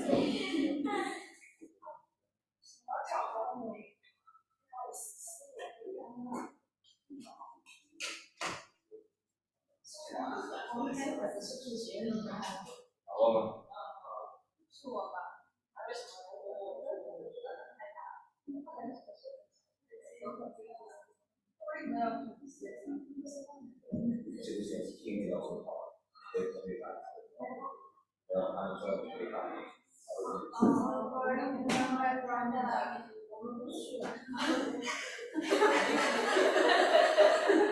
大家去我跟你去。千万别对吧？差不多。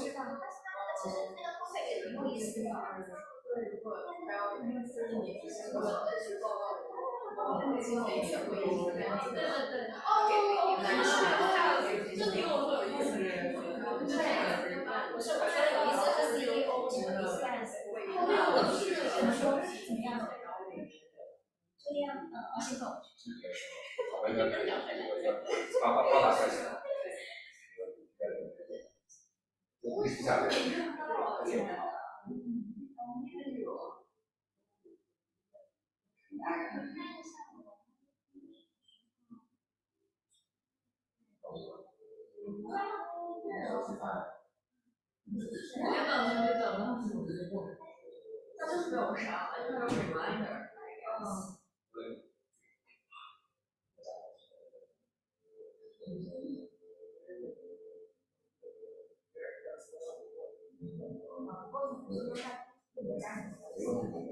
没有，所以这个事情就瞎了你。没有，但是给家人。没有，没有，我应该是得删了。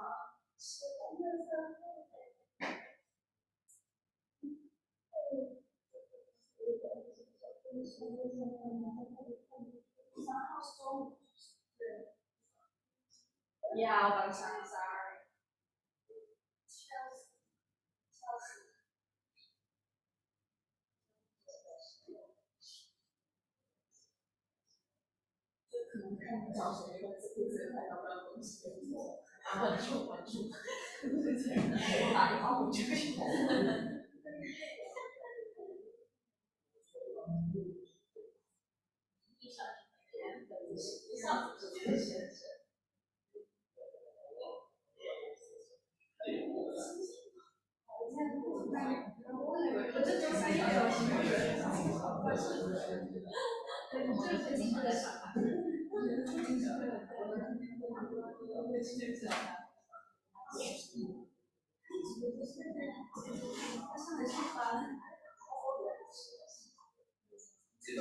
不然是多少吗？他都不会说人家学校里，我也不会学校。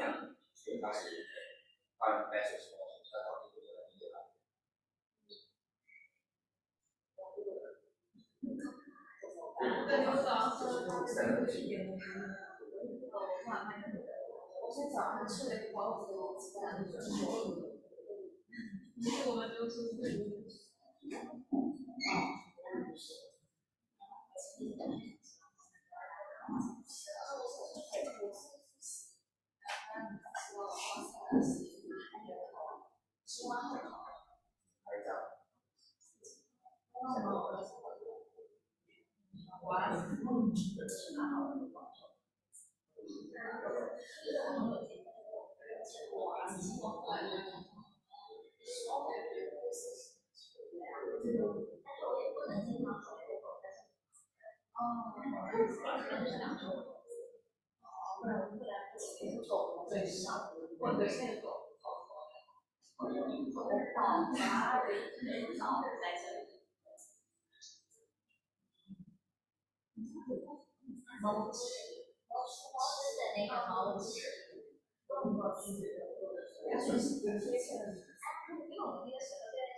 所以生活还可以，是耐受，那是之前别人接触，那相对也会就是别人接触。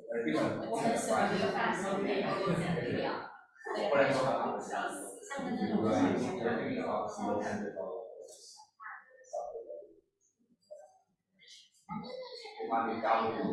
而且我觉得打麻将这个家人做到的时候。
Anyone question from the shoe?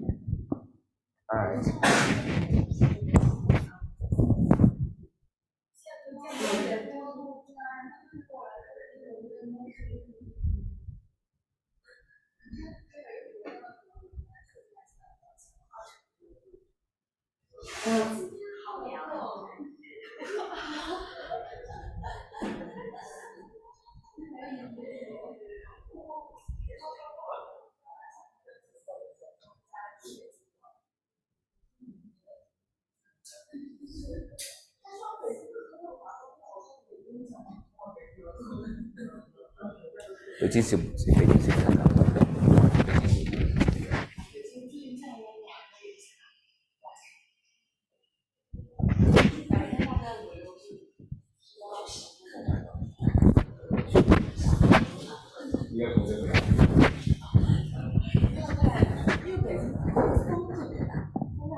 Okay, thanks. Everything goes well. So let's get started. So now we said we're just going to give you some idea of a more formal definition of Nash equilibrium. So we introduce some term and tell you how to prove existence of equilibrium. Okay, and before we do that, we need a one definition, what we call best response. Okay, and we define a strategy is a best response to other people's strategy if that actually achieves the maximum you can do. Okay, that's best responses. Given other people choosing S minus I, SI star achieve the highest utility. Okay, do you know that best, although the English, although they got best, can be multiple best.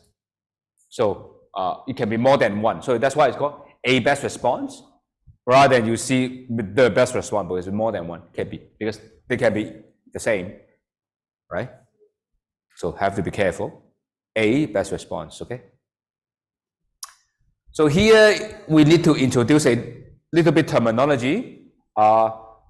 We call function. Function is very simple, right? Function is, there's a two sets, right? It's a mapping from one set to the other, right? That's called a function, right? And just to remind you what a function is, right?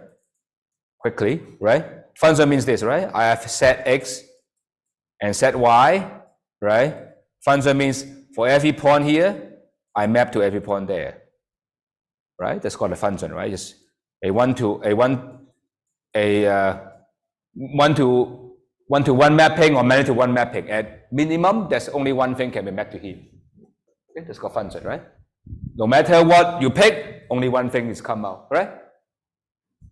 And correspondence means you are not picking one here, is you're picking a set here, can be. Okay? Sometimes they call correspondence, okay, or set value function. Okay? So that is the terminology. So that doesn't really scare off, but you need to know what's correspondence. Okay? Mapping multiple elements. Okay? Why we need that? Because we want to have what we call the best response correspondence, right? Because given other people's strategy, okay, what is the best response? The collection of them is called the best response correspondence. Okay? Basically, the set of the strategy that is best for you, given other chosen whatever they have doing. Okay? So it's given the other, right? Correspondence, because it can be this thing is a set. Okay? So that's why it's called correspondence.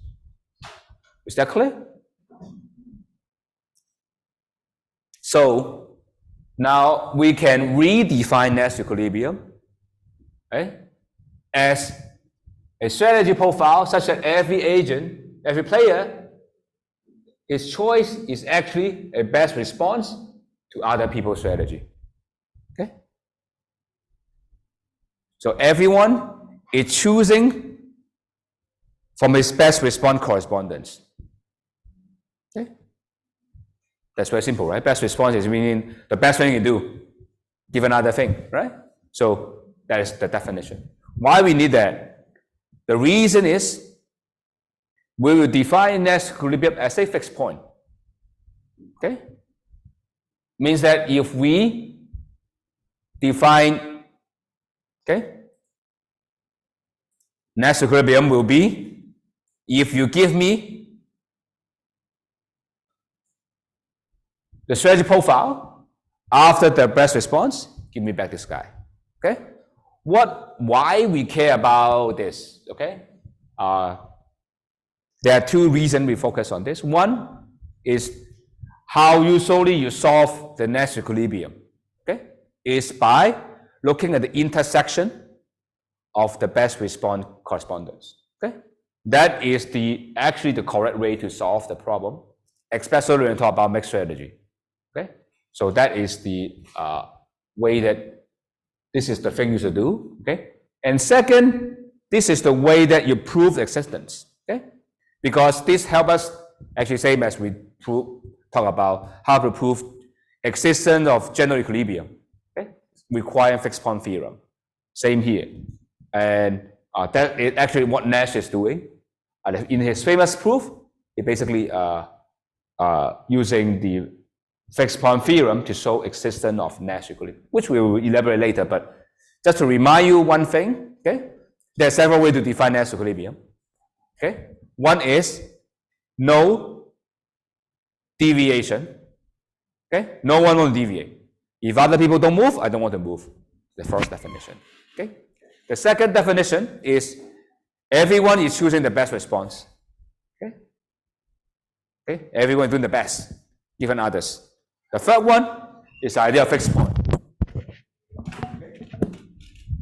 So that are the three definitions. Okay, fixed point is basically for the proof, right?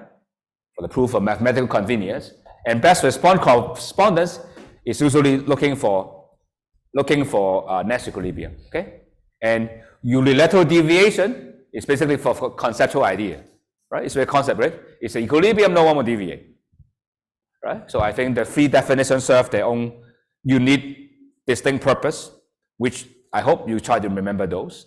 Okay. So let me give an example of a Carnot oligopoly game. Okay, and that's very simple. Okay, I define the game players is n firm.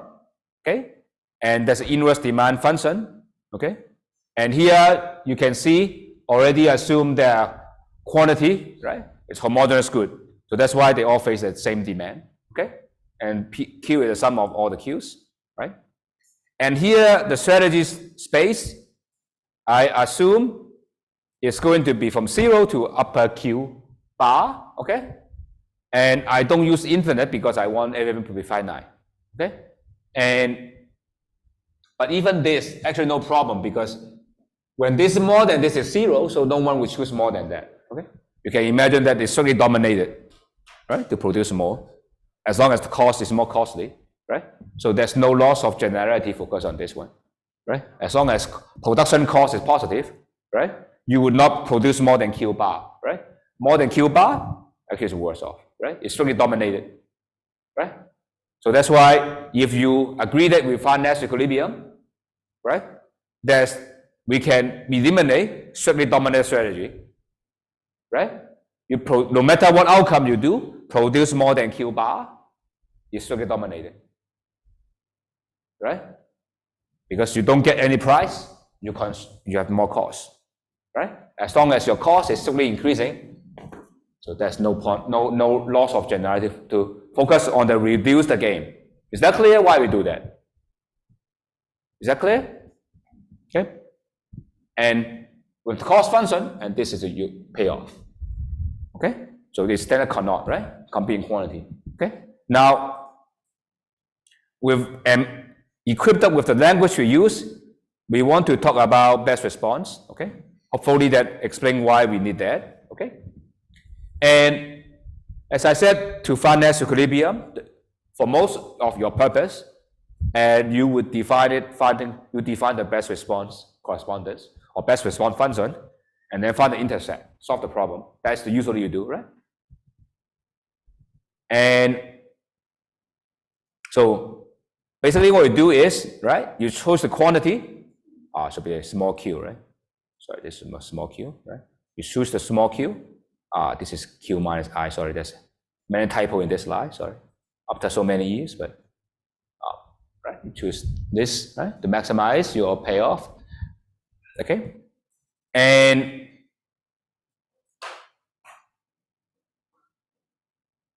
Nash equilibrium, there's typo. Sorry for a typo. I should go back and change a little bit. So basically is, right, your best response given all others is your best response, right? Best response, and looking at all quantity beside n is your one, right? And then you can compactly write this is the best response.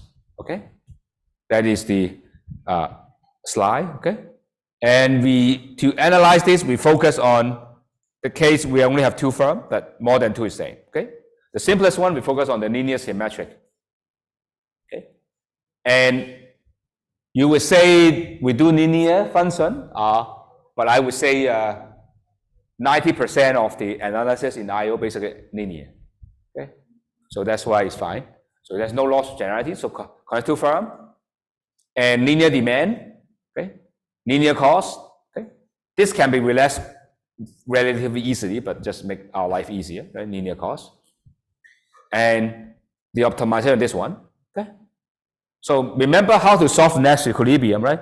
Nash equilibrium is simply I find the mutual best response, right? I don't care about the best thing I do, holding other people choosing, okay?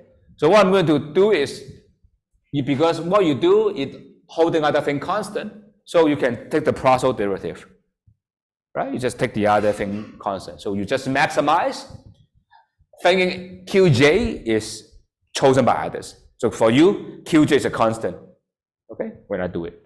So we differentiate that, right? Then we solve for the best response, right? What's Qi do given Qj? So this is Qi, right? So this is, whenever Qj is this is Qi, right? And of course, the next thing is, why is this? I missed a step here, but you would know I should also look at the second order condition, right? The second order condition is negative, right?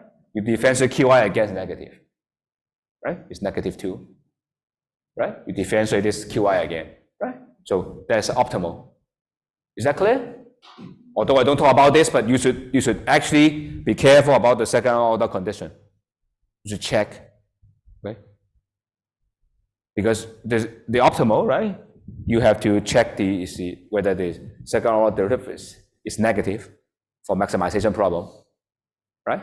So it's -2, okay? So this is the optimal solution, okay? I skipped that part, but I think you know, right?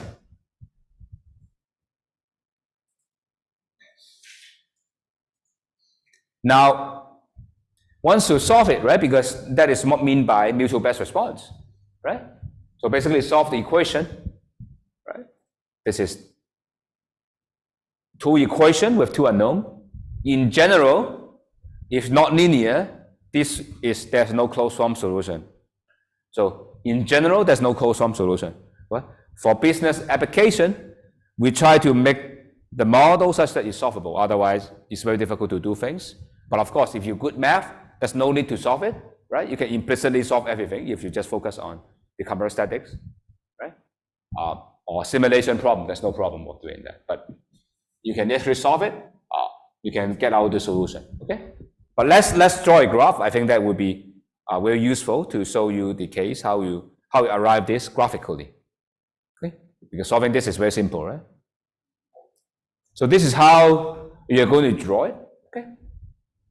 Remember, what is the solution for Q1? Q1, maybe we do beta 1, right, of Q2 is what?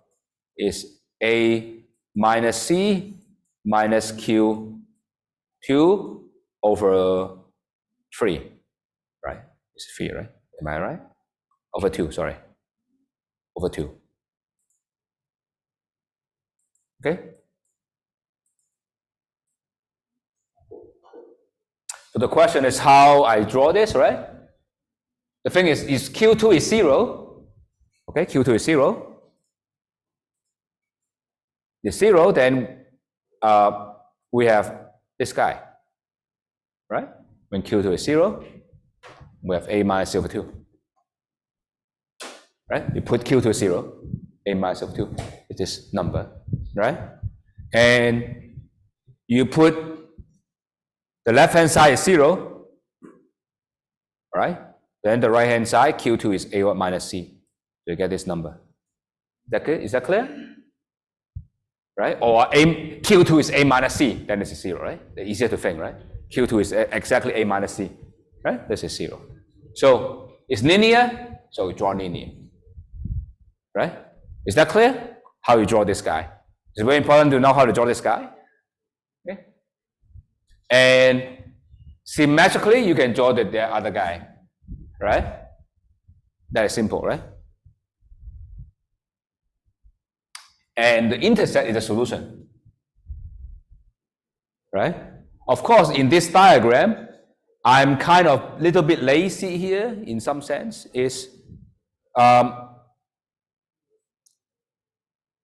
What happens if Q2 is more than A minus C? You will produce nothing, right? Right? You will not produce negative, right? So actually, you should go in this direction, right? But I didn't draw it. But if you be more formal, you should draw all the way up, right? Because I didn't say anything about A minus C compared to Q bar. right? But that is the more formally being drawn. Is that clear? So this is mutual best response. This is also a fixed point, right? You start from here, find the best response for a process, go back to here, right? So this is a fixed point. Is that okay? I hope that's okay. So this exercise, you want to try to do that. Okay, I put an assignment. Okay, this question I put an assignment. So you work on that. Okay. So this is something I mentioned already, I guess, right? If this is only survivor of the iterated image strategy is Nash equilibrium, and Nash equilibrium survive that. Okay.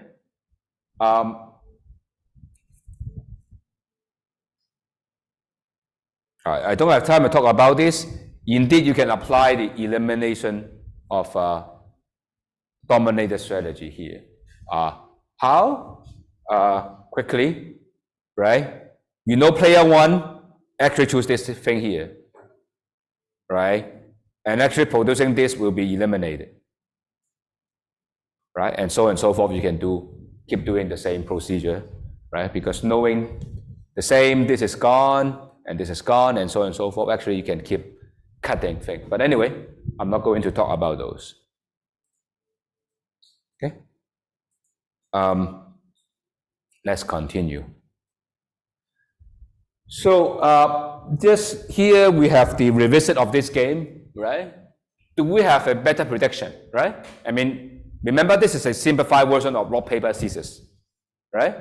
And since the childhood, we kind of some idea what is the outcome, right? What's the outcome of rock, paper, scissors? What's the best strategy? Actually, we know, right? The best strategy is no strategy, right? Actually randomized, right? You just close your eye and do something unpredictable, right? And how to quantify this unpredictable idea is what we call randomization. Okay? Basically, you close your eye and toss a coin, and the coin decide whether what you do. Okay? It's called randomization. Okay? Right? That's what you do, right? How you if you see like rock, paper, scissors, right? Or 黑白配, right? 黑白 and 掌心掌背, right? 手心手背, right? This is the game, same idea, right? So then you don't want to randomize. So here to define this, you can see I have a crazy definition, okay? But don't worry, I'll explain step by step. Actually, it's not crazy, okay? And you know it's not complicated, okay? The idea here is you have the same thing here, okay? The only difference now is the strategy are now mixed strategy, okay? By mixed strategy, what I mean is instead of choosing one particular strategy, I'm choosing a function that mapping from a strategy to a CO1 such that this number add to 1. So basically, if you put a probability on the strategy set, right? Suppose I have head or tail. I would say 0.5 head, 0.5 tail. Means I randomize over head and tail. Okay? So that's why it's a strategy, right? So that's why M is a simplex, as we define a simplex probability distribution over the strategies, right? So now, before we can work with preference, but now when we have probability, now we have to work in the expected utility framework. So that's why we have the Neumann-Morgenstern utility, which is expected utility, okay? Such that utility now is more complicated. It's mapping for all possible mixed strategy to real. Before, it's just mapping from the strategy space, right? Strategy set to the number, right? So it's a little bit more complicated here. This is crazy, but let's look at step by step. It's very simple. The utility, right? It's based on what other people chose, right? This simple strategy is what you get. Same as before. The only difference is this guy. What this guy is? This guy is the probability that this strategy comes out, right? Because you assuming everyone randomized by themselves, okay? They have their own coin, They have their one slot machine, they do it, okay? And they call independent randomization, okay? And that's assumption, okay? So let's look at the example, okay? How we find the solution, okay? Next algorithm is same, right? If we mix, okay, this strategy is best, okay? This best response, right? This strategy I don't have enough, better than all others, right? No deviation, right? Given that other people choose M star, this M star is better than all others, right? No deviation. I don't want to change, right? And again, this best response, right? Again, fixed point. So everything is the same, right? No matter you use no deviation, best response, fixed point, all the same. But I just choose one. Okay. Now, let us define this and solve it slowly, okay? Because I want to show how to solve this problem in generic sense, okay? Because it applies to more generally, okay?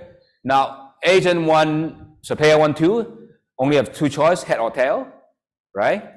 And mixed strategy, right, here is you have to put probability over these two, right? Okay? And for simplicity, I call the probability choosing this is R, okay? And this must be 1 minus R, okay? And that makes our life easier, right? Before I have in this particular case, right? I have to choose R1, say M1H and M1T, right? I have two variables and one constraint, right? Any number between 0 and 1 and up to 1, right? But my life is easier, I make this a simplification, okay? So because that's why the reason I have simplex, right? We just reduce dimension by 1, right? And this is Q and 1 minus Q, right? So basically, what I do here for mixed strategy is I change the problem from player 1 choosing H or T from probability over H and T. Okay? The strategy choice is from 2 to infinite, right? Because the R is from 0 to 1, right? Is that clear? So now that means that to find equilibrium, okay, first we come up with the payoff first, okay, and then we maximize all the payoff, then it's done. Not complicated. So this looks crazy, but let me draw it, then you can remember. Remember Q here, 1 minus Q here, R here, and oh, did I bring it wrong? Oh, sorry. Pair 1 is R, 1 minus R, pair 2 is R, and then sorry. R is Q and 1 minus Q, right? Player 1's payoff here is negative 1, 1, 1, negative 1, right? So if you just look back to the slide you have, this is the payoff, right? So the payoff would be Q times R times minus 1, right? This is the probability that actually this comes out, right? That gives you this guy. Right? Maybe I just do the color. This is here, right?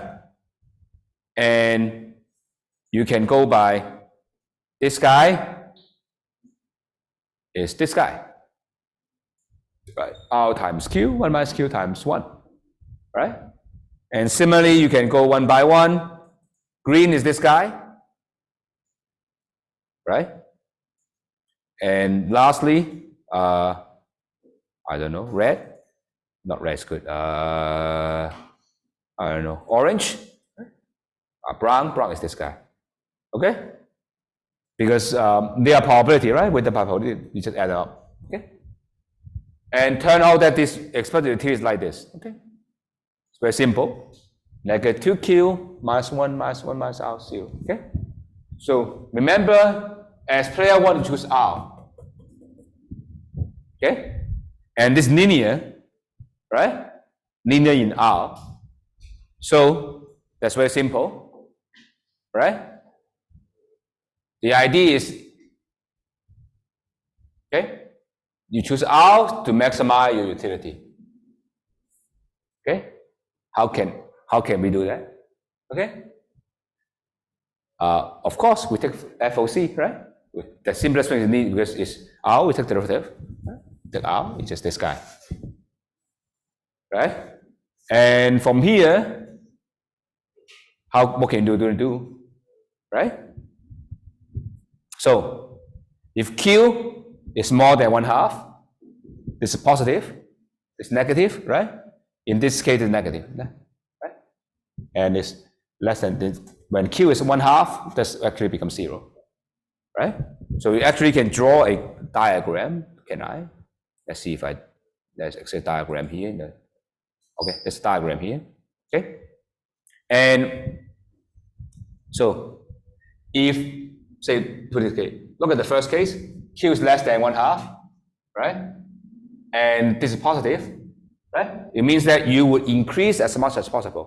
It's bound solution, right? Basically, just like you want R to be as large as possible.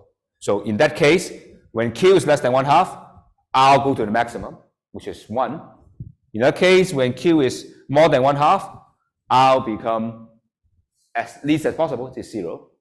And in the case Q is 1/2, doesn't really matter because this is 0. So anything will go. So that explains why I get this guy.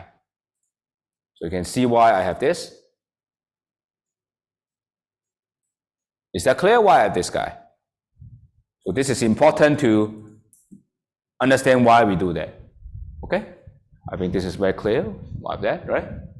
And you can do the same for player 2, which I'm going to elaborate. You can check it by yourself. But what you get is like this, okay? When it's 1/2, player 1, no difference, right? And we say when Q is more than 1/2, you got as minimum as possible, right? And this more than it's like 1, right? And they only intersect at the center, right? So that means that this is the only equilibrium, okay? You would ask why I do that, because this actually discovers all possible solutions, okay? Including the corner, okay? Because some of you may ask why I don't use another technique we call the indifference, right? Some of you would going to solve the model in this way. That's sometimes they talk that in other class.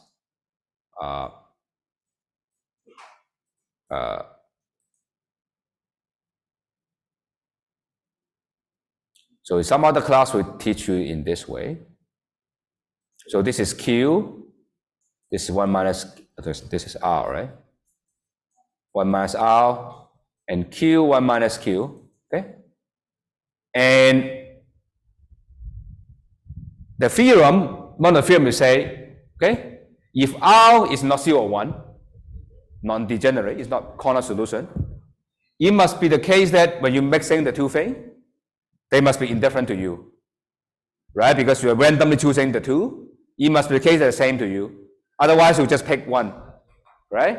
So it means that if R is not degenerated, it means that you choose R, no different from choosing 1 minus R in equilibrium, okay? You choose R, so you choose H, right?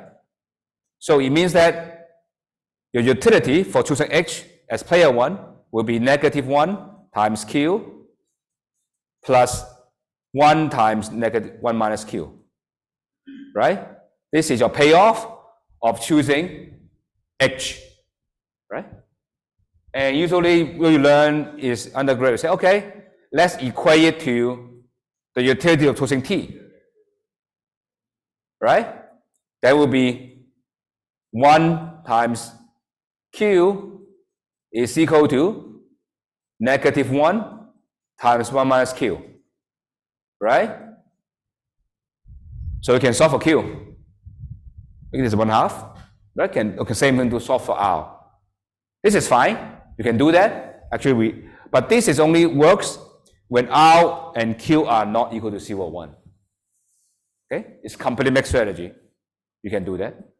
But if you are going to solve all equilibrium, this is not work. Right, because this only holds true only if Q and R are not 1 or 0. Because when you're mixing, really close your eye and choose stuff, it must be the case you don't care. Right? Otherwise, if something is bad, worse off, then you should just ignore it, right? You just reduce probability, improve, right? So that's why you learn this is shortcut, okay? Only if they are mixing, otherwise it's wrong, okay? So that's why sometimes undergrad when you learn this, right? Why go all the way to some crazy work? It's because it only works when this mix, okay? Make sure that you don't make the same mistake because now you're PhD, right? You start from the first principle, right? You understand what's the definition, you solve the model, right? And I have battle of sex here, but I think I should skip because I don't think I did the same thing. You can just try to check it out, okay? Now, this is actually what I said, right? And what is actually randomization goes on here. This is actually what I said, right? You try to, if you mix over A and B with positive probability, it must mean that you are indifferent. That's what I said, right? You are randomizing over head or tail. It must be head or tail give you the same payoff. Okay? The question would be, okay, why what I'm randomizing, right? Because randomizing head or tail is no different from me. Okay? Why I am randomizing it all? Imagine, ask yourself, you do rock, paper, and scissors. Why are you doing rock, paper, and scissors? Okay? To you, no matter rock, paper, or scissors, it's the same to you, right? But why you want to randomize? It's because I randomize because you randomize. Okay? The idea is like, I randomize to make you also randomize. Okay? And you randomize, I'm also randomizing. So this is a situation that no one will change. That's natural equilibrium. Okay? I'm indifferent over the action. Okay? But I'm mixing to also make you indifferent. Okay? And in this mutually mixing, randomization, that is good, right? So that's matching pennies games, right? Player 2 randomized over head or tail, and player 1 randomized over head or tail, right? Right? Same thing. When both of them randomize, okay, they're indifferent. And they're indifferent, then it works. That's how it works. Okay? Of course, it makes sense when we talk about mixed strategy when rock, paper, and scissors, right? But how does it make sense when we talk about firms? Is that clear that firms are mixing, right? You're thinking, are they rolling a die? Or not? Okay? So how to answer this question, right? Is it anything relevant in business? The answer is yes. I'll talk about this in the next slide after. Okay? But before I do that, I talk about existence. Okay? And consider number of final pair from final number strategy. Okay? And Nash actually proof always exists when the game is finite. Okay? Means the strategy is finite. Means that the matrix, you okay, always find Nash equilibrium. And at a similar time, De Bruyne also proved it. And he proved it, it's very simple. As long as the strategy space is compact and convex, which is what usually you do, right? And you get, as long as it's a Euclidean space, you choose a 0 to something, it's fine. And continuous in other strategy, and continuous and concave, all the technical conditions usually satisfied. Okay? And then there's no problem, existence. And I think for your application, you basically can solve out, you can solve it, exists, right? There's no problem. So I don't think you worry about existence in your case, okay? Because if you can't solve it, then you can't solve it, right? But you can actually go back and check, okay? This, I'm not going to detail, but try to give you an application why we have mixed strategy, okay? I will very briefly go over, okay? So here is, I have no consumer, and some consumer are informed, he know the price. Some consumer don't, right? It's uninformed, okay? So, and every consumer going to pay V, and the engagement per transaction C, okay? And what's the firm profit? Firm profit will be the following, very simple. It says that if your price is higher than some other price, you only get those people who don't look at the price, the uninformed one, okay? Those people who don't search, who don't look around, okay? And if you happen to be one of the lowest, okay, you will get a share of those people who search. Okay, look for bargain. Okay, so that is the idea. Okay, I'm not going into detail, but the idea is that in this model, okay, there are no pure strategy equilibrium. Okay, no people go to C. Okay, because of you can imagine Bertrand, you expect everyone go to C. But the problem is, you have someone who stick to you, right? So you also want to raise price, okay? And the idea is no one want to stick to a single price, okay?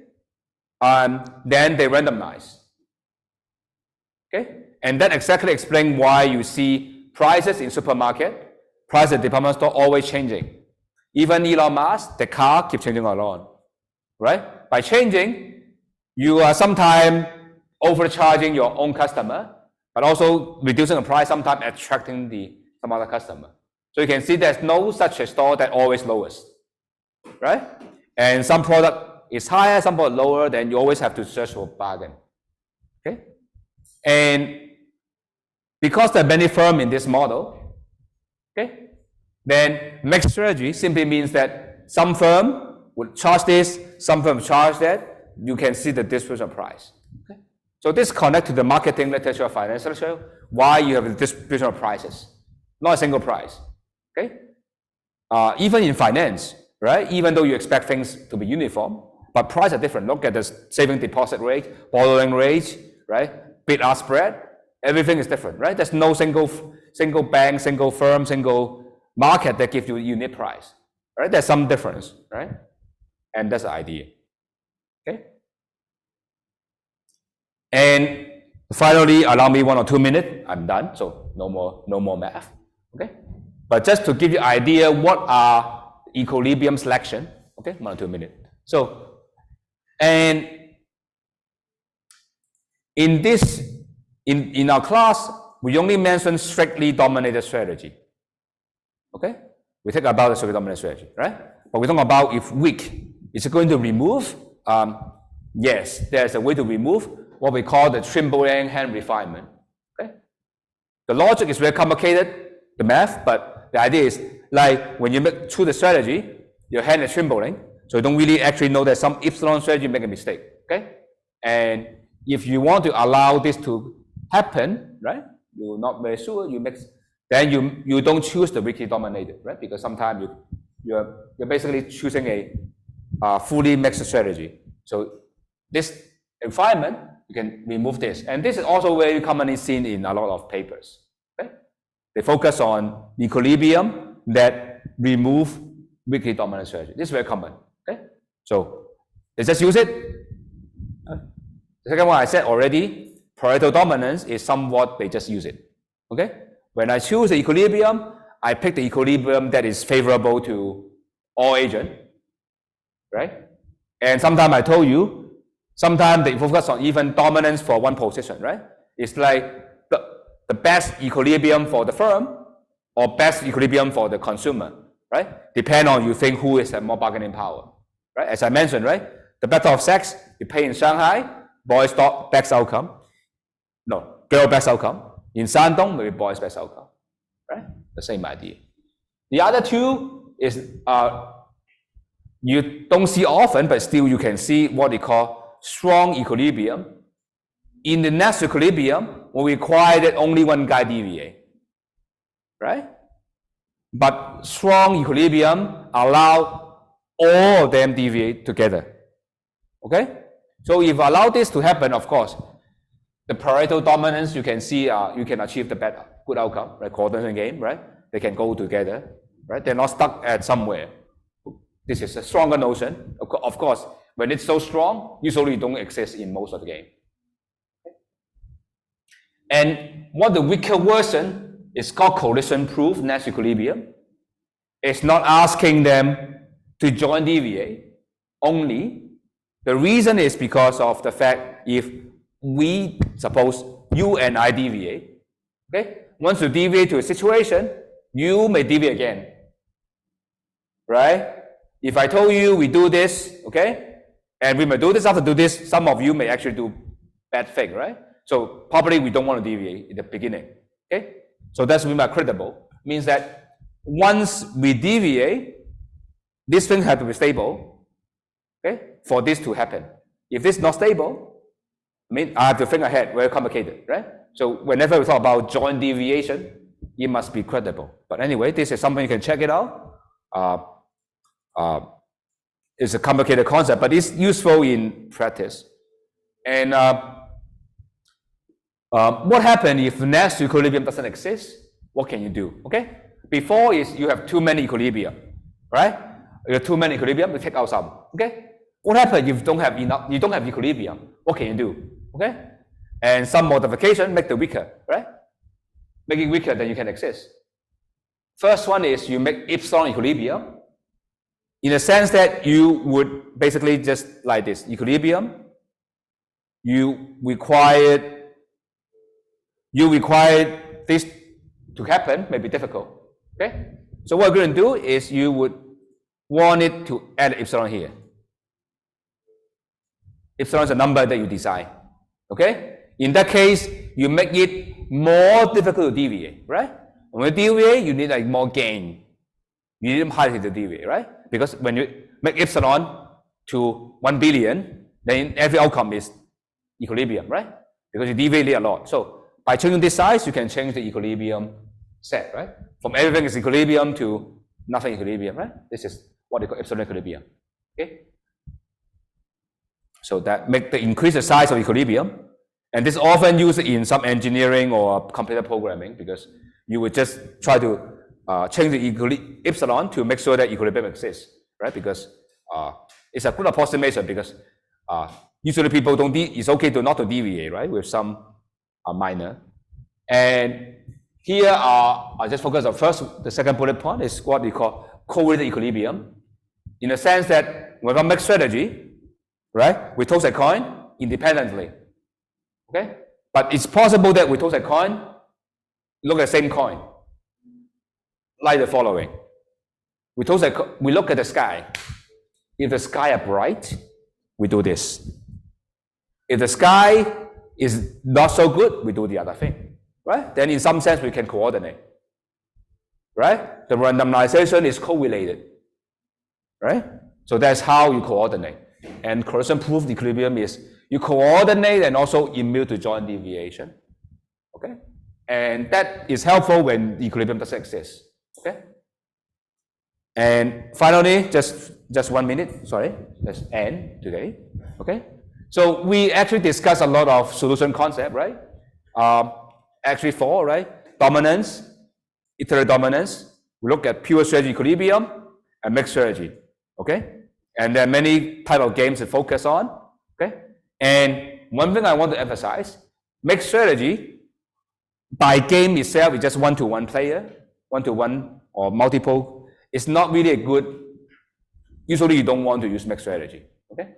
But if we talk about many firms, mixed strategy can be reasonable, because one firm adopt one strategy, the other adopt the other, right? So basically the distribution of strategy distribution among the firm, right? Is everyone actually adopting mixed strategy? So every firm is actually adopting pure strategy. Imagine the case where there are many, in this case, imagine the final remark, right?